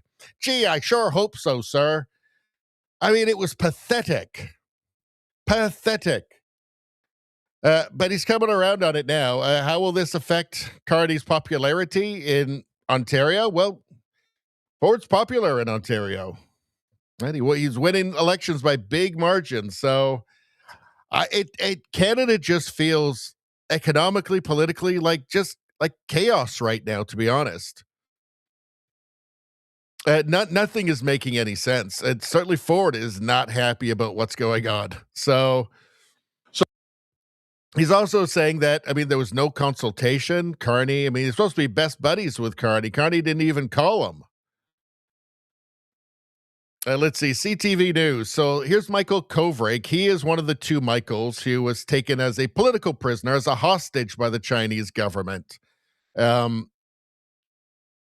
in retaliation for Canada arresting the Huawei executive. So, we managed to get him back, thank God. From CTV News, looking like a supplicant is undignified. Michael Kovrig on Carney's China trip. It sure is. It also seems insane. Like, let's get back to just first principles here, right? Canada does like 80% of its trade with the United States. Geographically, okay, like we're right next to them, right next to the biggest economy in the world, right next to big, giant, long border with all these roads and railway tracks and stuff, perfect for doing trade. There's pipelines. It's awesome, right? That's not going anywhere. No new world order is going to save us from that, okay? Like, in fact, save us. This is why Canada is so wealthy. The reason Canada is so, at least used to be really wealthy, we're going off a cliff quickly. But the reason for Canada's historical wealth, post-war wealth, is because of our geography, because we're right next to the United States, biggest economy in the world, right? All those roads and railway tracks and pipelines and stuff makes it super easy for us to trade with each other. It's really handy, and it's incredibly lucky. Incredibly lucky, right? That's not changing. I mean, if that changes, if we are not going to be able to replace that trade with Carney's New World Order. It's just not going to happen, right? For one thing, we're not right next to other countries. They're oceans away. They're frozen wastelands away from us. This is just all insanity. It doesn't make any sense. It's lunacy. The way to save Canada's prosperity, that road leads to Washington and nowhere else. It does not lead to the crumbling edifice that's the EU. Okay, it doesn't lead to China. China right now is 3.9% of our trade. 3.9%. Okay, yes, Carney says he wants to double that by 50%. So still nothing compared to what we do with the United States. Okay, all roads to Canadian prosperity lead to Washington, and nothing is going to change that. No speeches about new world orders or climate competitiveness is going to change that. Anything else is total and utter lunacy. And on top of it, Looking like a supplicant is undignified. I think that's putting it lightly. Baffling. Let's see. So here's Ford talking about Mark Carney and his EV trade here. And apparently, even though they were best buddies there, it seemed like, and nobody was a bigger booster of Mark Carney in the election than Doug Ford. Geez, that gee whiz, that Mr. Carney's smart, he said. Apparently, all that admiration and respect is not reciprocated. Let's watch. I know where I stand. What do you mean by that? Do you think that the Prime Minister kind of pushed you off to the side now and is not taking into account your views? Well, when someone doesn't communicate and preaches partnerships and then goes out and makes a deal that isn't good for Ontario, you know where you stand. So hopefully we can continue working together and communicating a lot better than what happened when he went over to China. And we'll work together. I'll work with anyone. The hostage trying to deal make it more difficult to keep the auto jobs that exist from the big three in Ontario. It's going to make it more difficult negotiating with the Americans. I believe it's going to make it a lot more difficult bringing in Chinese vehicles that are built over in China. And they're going to cost the workers in the auto sector jobs and reciprocal jobs as well. The supply chain and everyone that is employed there that goes out shopping and buys their kids, maybe jeans or put an addition on their house. Now there's going to be uncertainty. There's going to be uncertainty in the sector, and all you have to do is talk to anyone within the supply chain or the OEMs. And they'll tell you this is not a good move. We got nothing out of it. So hopefully we'll have an opportunity to sit down when we go to Ottawa and have a chat with them. The whole thing is just baffling. And as for the agricultural products, with the massive tariffs that the 100% tariffs that China put on Canadian agricultural products, Carney visited Japan, Korea last year. He made a couple of quick stops, didn't really do much. Where's the concern? Those are large economies in the same region. Like, where was the big government effort there? It kind of feels like Carney just wants to do stuff for China for some reason, doesn't it? Canada is becoming a. It's not. It hasn't become a cautionary tale. It is a cautionary tale. January 19th, Wild. INSACOP highlighted China as the prolific perpetrator of foreign interference in Canada, and India was a close second. So Carney signs a police co-op memorandum of understanding with China and keeps the doors open to Indian migration to keep you safe. Nothing makes any sense anymore. Foreign states conduct sophisticated and pervasive foreign interference, specifically targeting Canada's democratic processes and institutions to Carney's benefit, apparently, so it's all fine. These activities continue to pose a significant threat to national security and to the overall integrity of Canada's democracy. But it helps Carney, it helps Liberals, so it's fine. The PRC in India are the most active perpetrators. The government was aware in 2018 that the reforms implemented under the plan to protect democracy were insufficient to address foreign interference in democratic processes and institutions. It has yet to implement an effective response to foreign interference in democratic processes and institutions. This is despite a significant body of intelligence reporting the completion of the foundational so whatever they should have added on here, and whatever you do, don't form a strategic alliance and like some new world order with China, for God's sakes.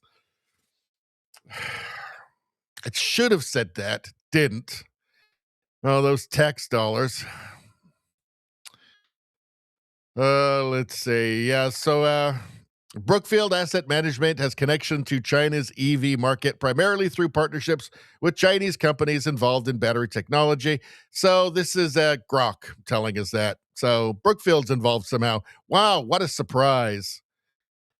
Let's see. Of course, there are a lot of Canadians that are just I don't know. I mean, let's see.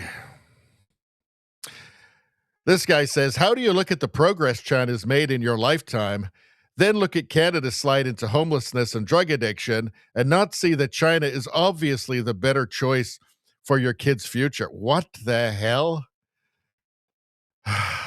There's a lot of this in Canada, okay? Tristan Hopper replies, they put people in fucking camps. China is obviously the better choice for your kid's future. Let's see. Canada slide into homelessness and drug addiction. Yes, because of liberal policies, leftist policies, radical leftist Liberal Party of Canada policies. That's why. Maybe we should just not do that instead of becoming China. That seems reasonable to me. All right. I think we got to move on. It's driving me. I'm getting too crazy. I don't know. What should I do, Todd Howell? What should I do? I'm getting too worked up.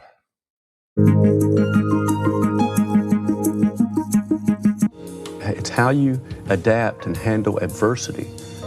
And when things aren't going well, that's the time where victory is there. So you're saying I just need to focus. And if I can just stay focused, victory's just around the corner. Thank you. Thank you, Todd Howell. All right. Let's see. Tristan Hopper says, imagine if you're Mark Carney. Every issue you've ever pushed has flamed out in front of your eyes. Every idea you've had didn't work. Every prescription you endorsed made the world worse. Let's say, rather than acknowledge any of this, you sell out to China and Qatar to buy time. That seems exactly like what's happening. Exactly. Let's see. Him running the Bank of England, it was ruinous for the UK.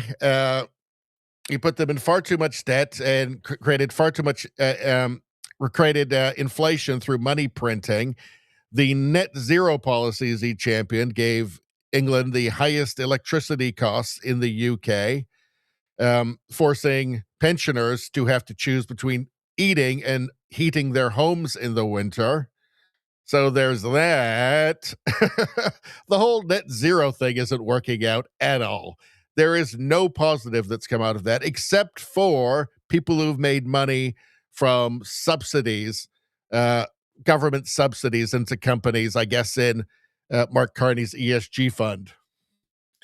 So what has Carney ever done that's actually made the world a better place? I mean, back in the financial crisis in Canada, when he was head of the Bank of Canada, he was just doing what Stephen Harper and Finance Minister Flattery told him to. So what has he actually done? Like, what he's got all those credentials that the liberals love, but what does that even actually mean? Where has he ever actually benefited anybody? I mean, it hasn't happened during his term as prime minister.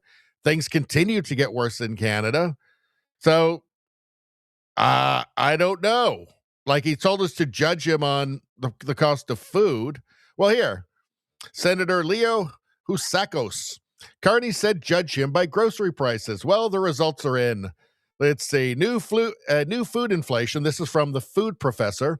New food inflation data released this morning for December placed Canada at the top of the G7 for food inflation.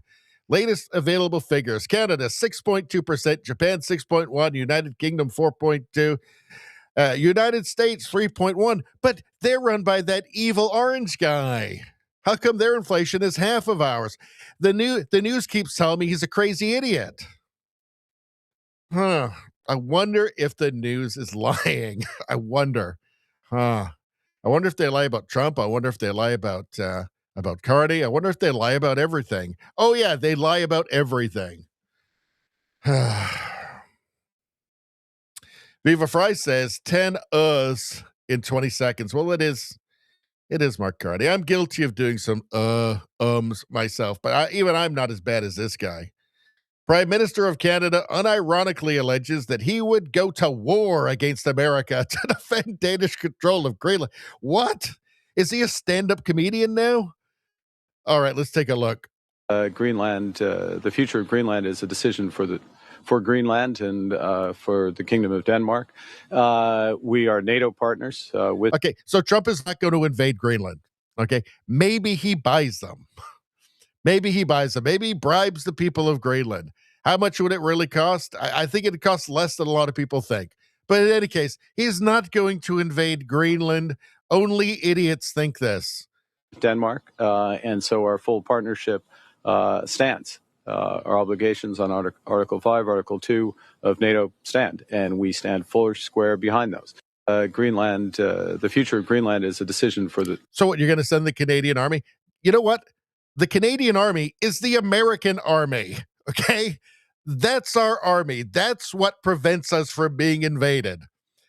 That's what protects our territorial integrity. The American Army. Okay, the Canadian military has been degraded over decades, not just by the Liberals, by the way, by the Conservatives too. It's been degraded to nothing. Degraded to the point where Canadian soldiers overseas have to buy their own equipment, for God's sakes. It's just a farce. It's just a farce at this point. It's a joke. This is just dreamland. This is fantasy land. This is just people making shit up at this point. He might as well just be speaking gibberish. You know, it would make about as much sense as what he just said. Just idiotic.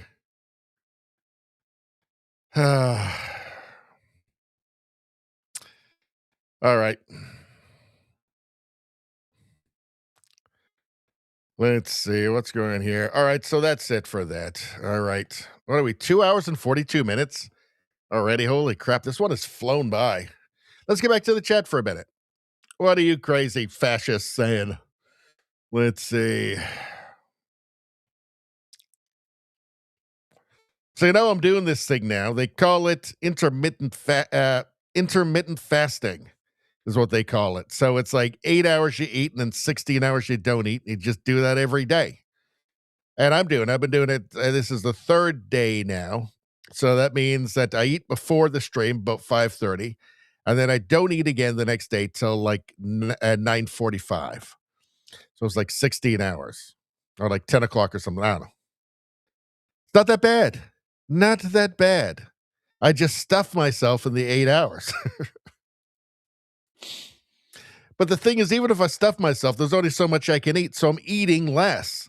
Like, and I'm not eating those damn snacks. Oh, wait a second. Noodles. We're back to noodles again. Hold on. There we go. So you end up eating a lot less just because, there's only so much you can eat in the 8 hours, right? It's not like I'm spending 8 hours just shoveling food into my face. It's not like that, right? But if I want something, I'm going to have it. So it's an interesting thing, actually. Is it making me more lucid? Is it making me better at streaming? Is it making me better at ranting? I don't know. I mean, I guess that's kind of the idea. It's supposed to clear your head a little bit, but I don't know. I don't know what's going on. I hope that I think maybe it's supposed to make you lose weight. It's supposed to make you lose like 40 pounds in a year. If you just do that, you don't even need to exercise. So I don't know. I mean, I hope it works.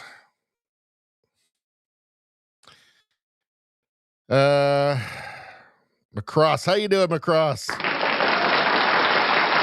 Trying you spam my words off the screen. What's going on here? What are we talking about? I missed a bunch of the chat. Let's see. Let's see what's going on. I'm just going through the chat here. I'm going back to where I was. All right, I think we got it. Nevada says Canada without USA is Siberia. Yeah, basically. Spambot Fodder says Brookfield doesn't have Japan investments. Oh, that's why. Okay. I'm willing to absolutely believe that 100%.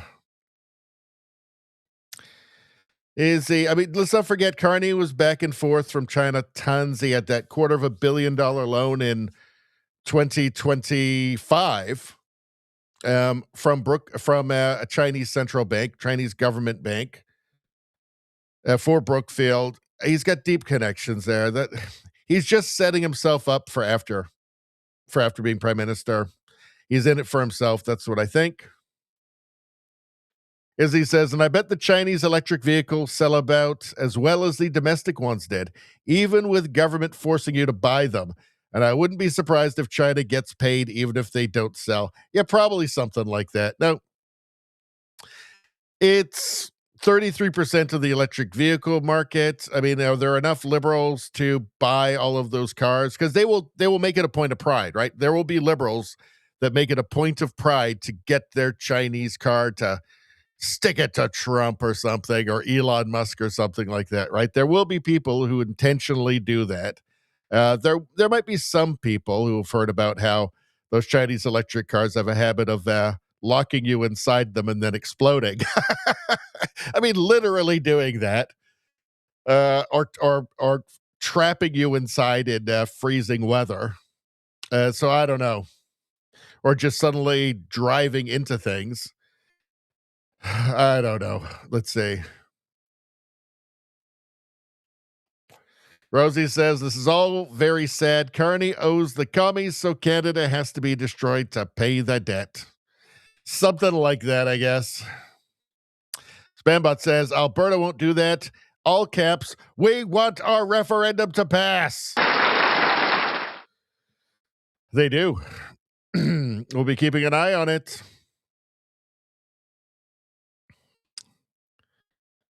Let's see.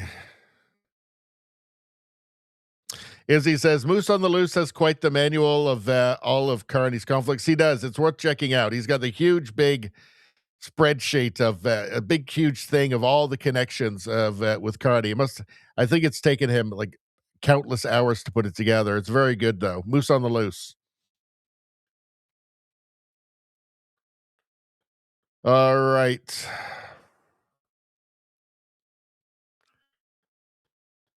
Let's see. Macross says, hey, JJ, are we going to be evil and bad, or is this chill night? Just let out your evil. Just let it out. Let it all hang out. Let's see.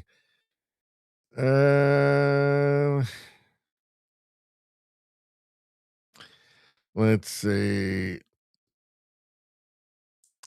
Let's see.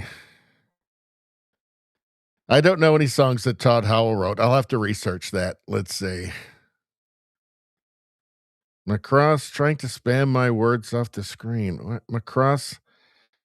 I see what you're doing. All right. All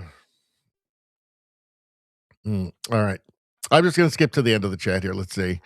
It's getting late. 2:48, 2 hours and 48 minutes. Let's see. Nevada says maybe Chinese cars will strengthen the gene pool. You mean when they lock those liberals inside and incinerate themselves? Because they do that. Let's see. All right. Let's okay, there's Mark Carney. Did the Mark Carney? What did the Mark Carney? I don't know why I'm doing an Italian accent. So, what's going on with Canada polling? How stupid are Canadians? Let's find out. New Abacus data poll. The country's mood is stuck. 35% say Canada is on the right track. 46% on the wrong track. How is it only 46%? But views of the world are far darker. Only 11% say the world is headed in the right direction. Well, I guess it's the perfect time to join a new world order with China, according to Carney. Yikes. Federal vote intention. Current vote share. This is from Abacus data. 40% liberal, 40% conservative. So the last one, that was 41 and 41. So tied. Abacus has been I think it's been the most accurate, in the top one or two most accurate pollsters in the last election anyway. So tied basically. NDP at 8%. Surprised to see 8% NDP. I feel like they've got to be higher by now. I've seen a lot of polling with them like around 12%, Bloc 7%, Green 3%, People's Party 1%. Yeah, they'd be around there. So only 46% say wrong track. That's strange to me. So what's going on here? This is from Abacus as well. So 18 to 29-year-olds, federal vote intention, 50% conservative, 27% liberal, 14% NDP. This seems a little high to me, 50%. I know that the conservatives have every demo except for boomers. 50 seems a little high. Let's see, 30 to 44, 41% to 35 seems about right. 45 to 59, 43, 39. That feels okay. 60 and over, 32% conservative, 52% liberal. So it's liberal boomers that are destroying Canada. And they're doing it over a sense of smug superiority, but also, they're terrified that their home equity might go down by 3%. They don't want anything to threaten that, riverboat cruise down the Danube they're planning next year. Nothing can threaten that. Just destroy every generation before them. Destroy their grandchildren's future. Who cares?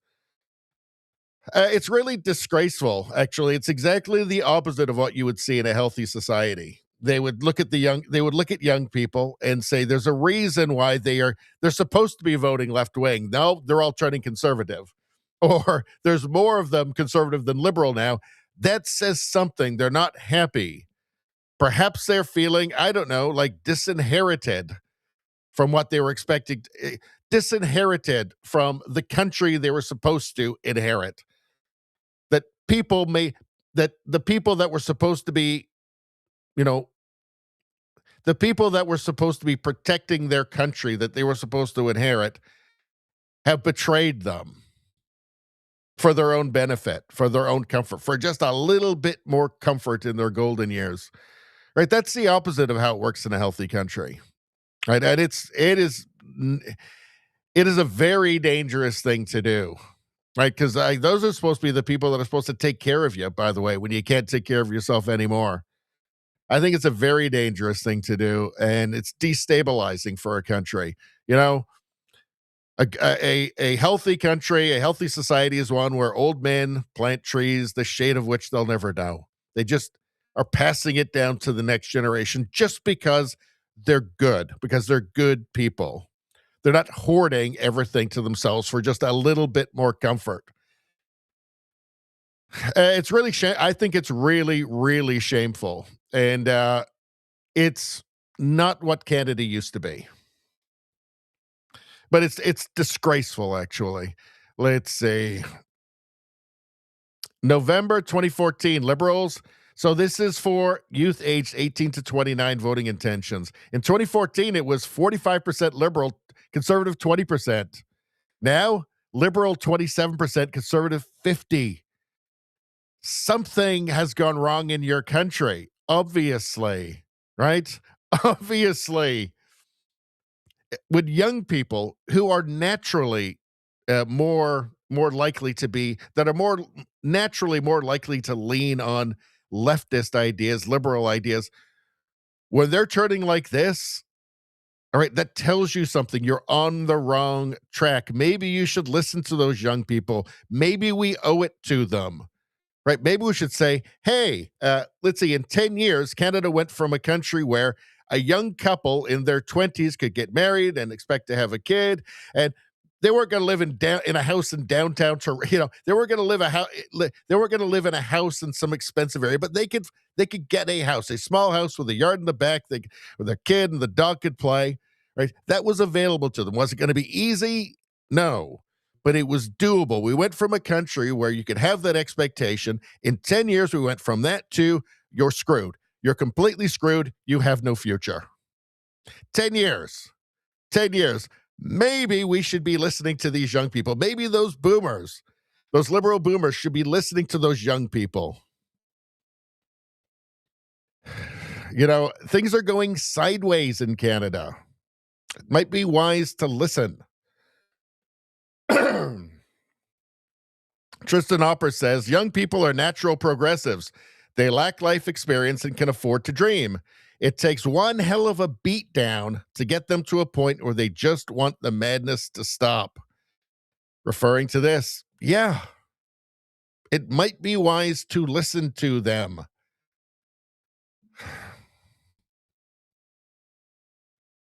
Instead of being smug and selfish. All right. Let's move on.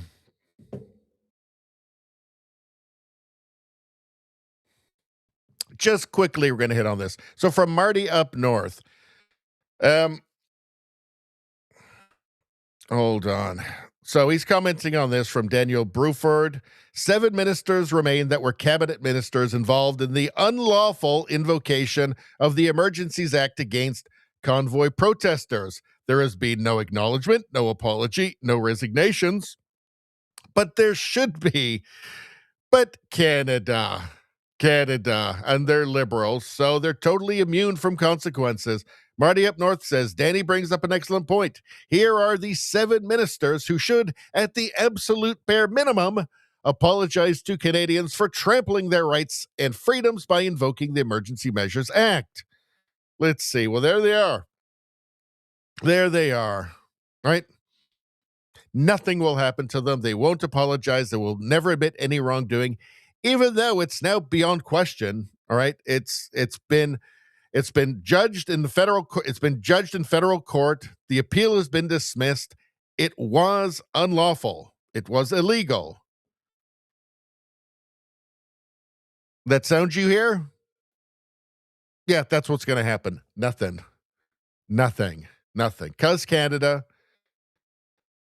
because liberals, because our media is not going to be interested in that one. Second, these are their paymasters. So, which, by the way, is incredibly dangerous. Incredibly dangerous when you have one political party and these people that are totally unaccountable.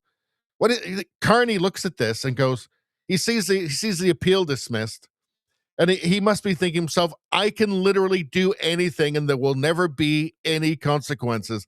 I don't even have to worry about consequences for my underlings. Just nothing will happen. Nothing. I can break the law. I can do anything. Anything. And nothing will happen. It doesn't matter. It goes to court. It was illegal, whatever, unreasonable. Doesn't matter. We're fine. We get off scot-free. Nothing. We probably all get jobs on the CBC after. It's madness. Not that Mark Carney, obviously. Mark Carney will leave the prime ministership, whatever he does, and go and live in some castle somewhere, I'm sure. He'll be so wealthy by the time he gets out of office. He can live just wherever he wants, of course. Is there anything else that I wanted to see? No. So very quickly there, we're on to the last tab. Now, anybody who's watching on YouTube, please subscribe to the second channel, the new channel, Radio Baloney News. This is where you will find all of the world news, UK news, US news, woke mind virus stuff, the meme reviews, the anti-woke meme reviews. All that stuff is exclusively on Radio Baloney News. The channel you're watching right now is Radio Baloney, the original channel. It is for live streams and Canadian news only now. So you have to go to the new one. The algorithm hates you. I don't. Join the channel. Make a purple-haired gremlin cry. Guaranteed. All right. I should have started this stream 2 hours in because I think I'm ranting better now than I was in the first 2 hours. I don't know. Okay, is that possible? What are you guys talking about? What's your problem? Let's see. Computer problems that looks like something about Harry Belafonte. I don't even know. What's going on? What is Macross? What's this link from Macross? What's this? Well, this does give me an opportunity to use the new button on my Stream Deck. Here we go.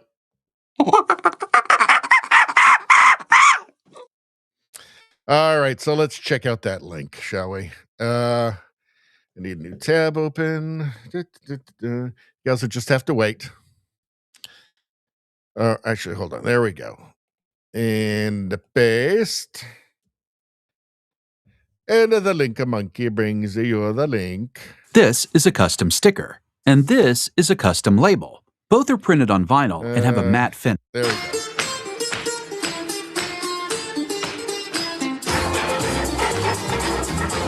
Yeah, I can't play this. I can't play this. I just got copyrighted. Like, right, I could feel myself getting copyrighted as I pressed play on that. I can't play that. Jesus, what are you trying to do to me here? You trying to hurt me? I have so much to give, and I that's all I'm trying to do. But you guys hurt me. You hurt me. You know, it's like you guys have never even listened to the Todd Howell story. So the word on the street is Todd Howell, 30 years at Channel 10. Do you know how hard that is to believe? I just can't wrap my head around it, as we say in the business. But it's been a great 30 years. I can remember like it was yesterday when Todd Howell gave his first weather forecast and said, up here in Texas,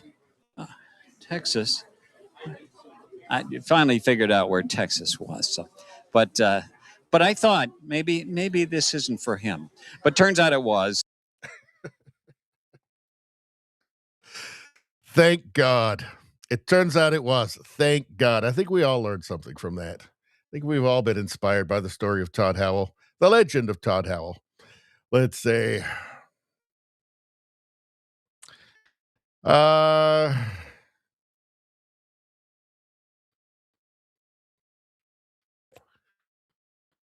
McCross says, as you get older, you learn there has to be basic laws to live by. Also have to learn that leaders don't have your interests on their minds. Leaders only care about their own interests. You be damned. Yes, I'm not going to say, I'm not, every leader is a scoundrel and a liar. I don't think so. I think there are good ones. I think there are at least decent ones. So, yeah, I mean, they can't all be terrible. I mean, just statistically, they can't all just be awful liars, right? They're all narcissistic in some sense. They all, crave power in some sense because that's the job. You got to have that. But I don't believe that they're all just these immoral monsters, right? Let's see. It's the song. Rosie asked me who it was. I don't know. I still feel used. The lyrics were for you to sing. I still feel violated.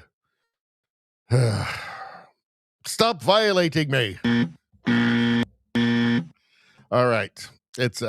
All right. It's a good thing he learned where Texas was. I know, right? I know. He never would have made it if he hadn't learned where Texas was. That's really the main moral of the story. Words of wisdom from Tom Howell. Is that learn or leer? That's the question these days. Let's see. Was there a leering center involved? So I don't know what's going on here. What's this? More insane footage coming out of Kamchatka. Kamchatka, that's how I say it. Russia, where they have the largest snowfall in 130 years. Yeah, we saw some crazy stuff, like literally like multi-story buildings engulfed in snow. Check this out. I don't think I can play the music. There's music on this, but let's take a look. So there's snow on top. Whoa, the snow is literally, I mean, it's literally covered under, it looks like feet and feet of snow. Crazy. That's nuts. I don't want to live there. No, thank you. Let's see. On tour in Western Canada now from Tommy. This has got music, so I can't play this, I don't think. Making perfect snow roses. Well, that's from Science Girl. I got a feeling probably Rosie sent this one in. Let's take a look. There's music again. God damn it. All right. Like one note, it's just instant copywriting. So let's see. And they do that. You do that. All right. Well, that's nice, isn't it? Well, that's actually pretty quick. Anybody can do that. All right. That's good to know. That's cool. Let's see. Next up, this is kind of good. Oh, stop with the sound. Maybe this one will be okay, actually. Hold on. Pothole that the city wouldn't fix, and somebody planted a tree in it.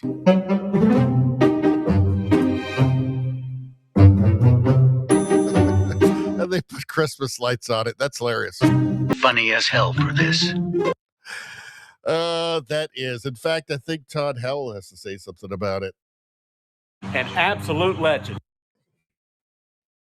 Fucking Todd Howell. He's right again. Let's see. Kamchatka. Russia is so buried in snow right now that people are casually hopping out of windows and landing in snowbanks. Well, what do you think about that? Oh, God damn it. Stop putting on your weird Russian techno music. I don't like it. I don't think Russians should be listening to techno music. They should be making techno music. It's wrong. There's just something wrong about it. All right. Anyway, here's this guy. We don't need the techno music to appreciate this.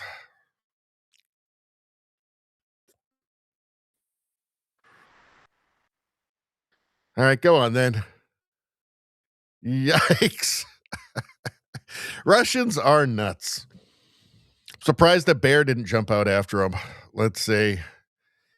Oh, we already saw that one. I thought I erased that one. We already saw that. I thought I got rid of that one. Already did that. And let me hold on.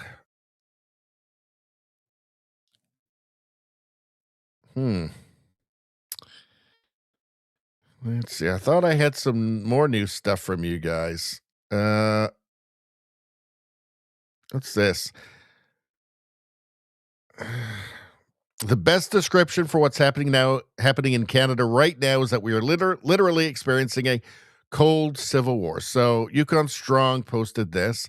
The best description for what's happening in Canada right now is that we are literally experiencing a cold civil war. So what does Bannon think? What do they think down in the States about the state of Canada?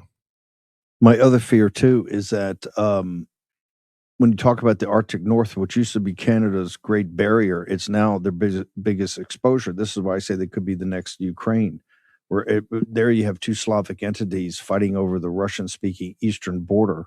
It's turned into a major war, a destructive war, but it's not in the vital national security interests of the United States. Canada's north, you just heard about the Northwest Passage, which is right on top of their territorial. If the Chinese Communist Party either one works out some agreement to have basing rights or some sort of exercise rights there, or just decides that Canada can't defend it because the president of China came in 2010 and gave a speech. He had a state visit to Canada. And in the middle of that, I think he gave a speech where he said, hey, we're an Arctic power too. And they were looking around going, China's an Arctic power? What do they mean by that? He was targeting Canada. And that is in the vital, Canada is in the vital national security interest of the United States. Some of our forefathers. Yeah, there are just some basic hard realities here that I think the vast majority of Canadians just aren't recognizing, right? Like, we know Trump's national security strategy, right? It's the new Monroe Doctrine, or Donroe as they're calling it now. The Western Hemisphere is the United States. So they're moving from world police to we run the Western Hemisphere, period. Right? We're spending more on our military. We are going to defend it. Canada's military is the United States military. All right? That's it. That is what is there. Our defense is the American military. So this can only go one way. Like, it's a weird delusional fantasy to think that this is going to go any other way. Right? Aside from the fact that we are so tied in with the American economy, we're right next door, right? It's 80% of our trade. That cannot be replaced by some fanciful idea of a new world a China and Canada-led New World Order. Like there's only so much maple syrup we can sell to Bermuda, right? Like it's just, there is only one path, right? Like all roads to prosperity for Canada lead to Washington. That's not going to change. They don't lead to Beijing. China is 3.9% of our trade, and China is a far, far less reliable trading partner than the United States. In fact, it's incalculable how much less reliable China is as a trading partner. Let's not forget 85% of our products are still tariff-free, the United States. There is only one way this can go. Everything else is delusional. I mean, Carney can get up and spout his weird gibberish about New World Order and strategic alliances with China. I mean, closer relations. We're the most European, non-European country, other gibberish like that. None of this matters. There's only one way this can go. So I find it all totally insane. The tone, the conversation, the dialogue in Canada just simply is a testament to how delusional our population, our media class, how the chattering class, how delusional they all are at this point, how historically illiterate they are. It's all just total baffling stupidity. But by the way, that doesn't matter. It doesn't matter who the president is. That would be the same under Biden or whoever else. If the Democrats get back in 2020, it'll be the same as them too, right? It'll be the same with them. They're not going to let Canada become a part of some strategic partnership, serious strategic partnership, part of the Chinese empire. That's not going to happen. They're not going to let Canada give the Arctic away to China. It's all just madness. Anyway, let's move on. I think we watched that one yesterday, but it's pretty crazy. Let's see. I think we saw this, though. I think that's it. I think we're done. I think it's all over, folks. I thought I had some more stuff, but I guess I don't. I feel like I grabbed more from the DMs this morning than are in here. Sometimes stuff mysteriously disappears from the no, I already did that one. Did all this. Do you know what I think it is? It's that there was other stuff, but I put it into other bookmarks. So we won't see them, or some of them we will have seen tonight. Others we won't until we get to that particular subject. So I think that's what's going on. So yeah, we're done. But we're 3 hours and 14 minutes in, folks. So that's not bad. That's not the most terrible thing ever. Let's go back to, I guess we can go here. All right. Let's deal with the chat and we'll get the hell out of here. La la la la la la la. Nevada hates snow. I'm not a big fan of it. Let's see. Let's see. Macross says, awesome. I violated Richie. I am going to end up owing a membership.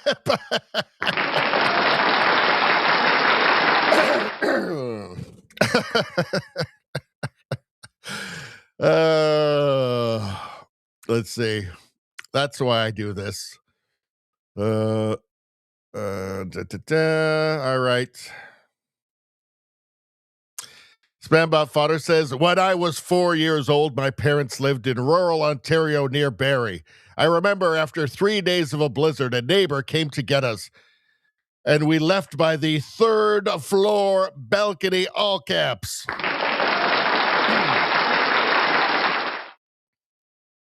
And it is the best thing ever. But, oh, my gosh. Hey, Todd Howell was impressed, Spambot. Nice. Let's see. Izzy says there's a fine line between brave and crazy, 100%. When I was a younger man, I might have done it. No. Now that I'm an older and fatter man, would not do it. Let's see. McCross says, miss that landing and don't have to go to work. That's true. Or anywhere ever again. Spambot says, our neighbor came on his skidoo with a sled. It took over a week for crews to plow all the snow away. McCross says, I think F the EU. I'll complete that. Fuck the EU. That's what we say here, around here. Izzy says, True China should have been charged with treason for allowing Chinese military to train here. It's still unbelievable, isn't it? They never learn. It never gets any better, right? They're just going to do what they want to do no matter what. It's crazy.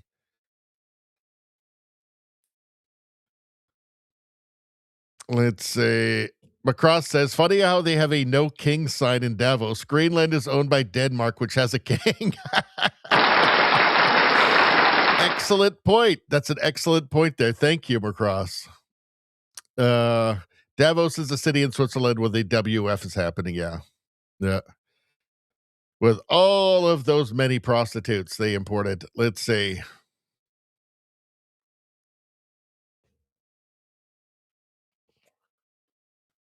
Izzy says, I foresee more tariffs on Canada because of our trade deal with China, and the security concerns it has for North America as a whole. Yeah, I at this point, I'm convinced that Carney is actively working against Canada's interest regarding trade. I think that he sees it. I think that he's hoping, I think he's seeing a spring election. He sees a majority, and he thinks he can use Trump again to get that majority for himself. I don't think that's going to work. I don't think elbows up will work again. I think a lot of people will laugh at him if he says elbows up. After seeing his toadying performance down in the White House, which was quite pathetic. Let's see. The lactose video was premium streamed. The lactose one. Let's see.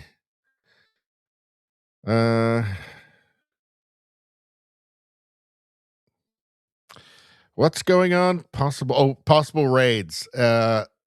Cheap Shot Gaming, Third Culture, Patriot Smash. Well, I don't know. That's interesting. But thank you for reminding me, Rosie, because we're going to be hitting that soon. JDL, how you doing?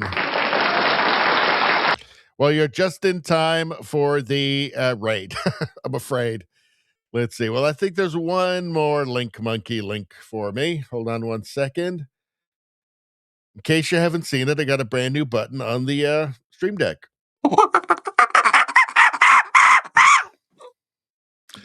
All right.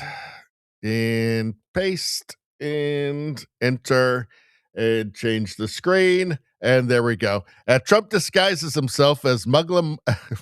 Trump disguises himself as Muslim migrant, so Europe will let him invade Greenland.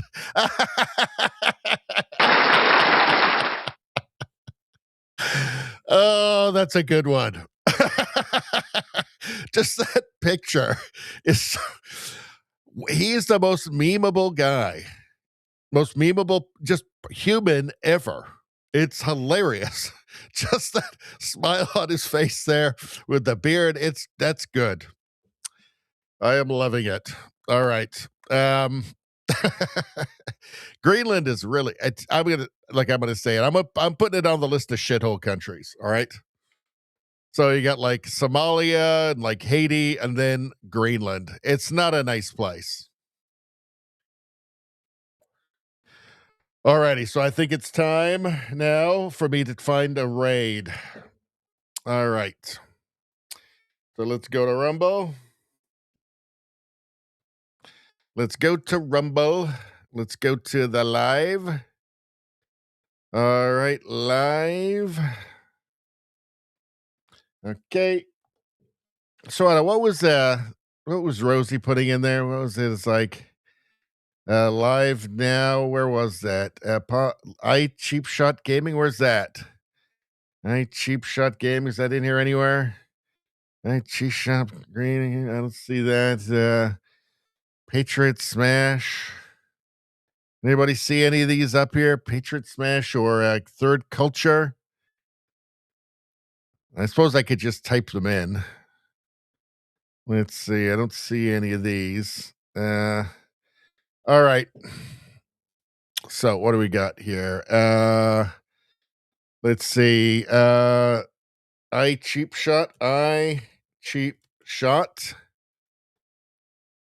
What's that? I cheap shot gaming. So they're live right now. We got 15 on there. Call of Duty multi ting. Is that interest? The gaming channel interest anybody? Let's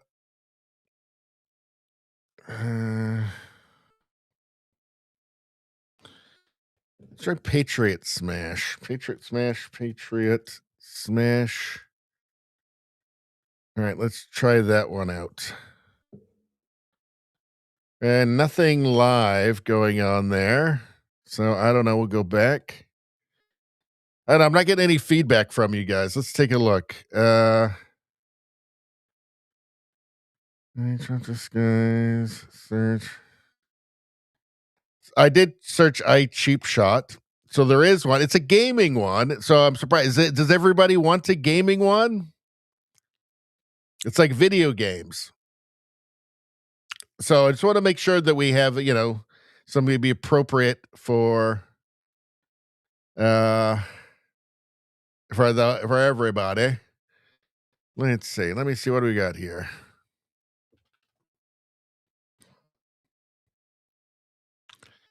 Let's see. Patriot News Outlet. The most shadow banned streamer of all from Spartacus Live. That sounds interesting. Sounds very interesting. Let's see. Don versus Don from the Cope Files Live. Cecil says, I don't know what that's all about. This is the Gaming Ray. I don't know what that means. I might just pick one.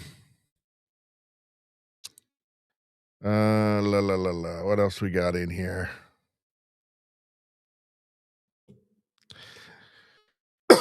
Izzy says most banned sounds like my kind of content. Well, shall we check it out?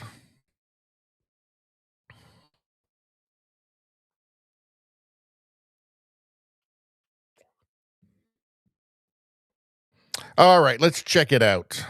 So this is, let's live right now. Let's check it out. I think we're going to go here. Most banned sounds good to me. I like the sound. I like the sound of that. We're going to go there. Okay. So, read. And then paste. All right. And let's go. Confirm raid. All right, final checks underway. Gassing up the raid racket. Getting ready to rumble. Raid starting in 4, 3, 2, 1. Let's go. All right.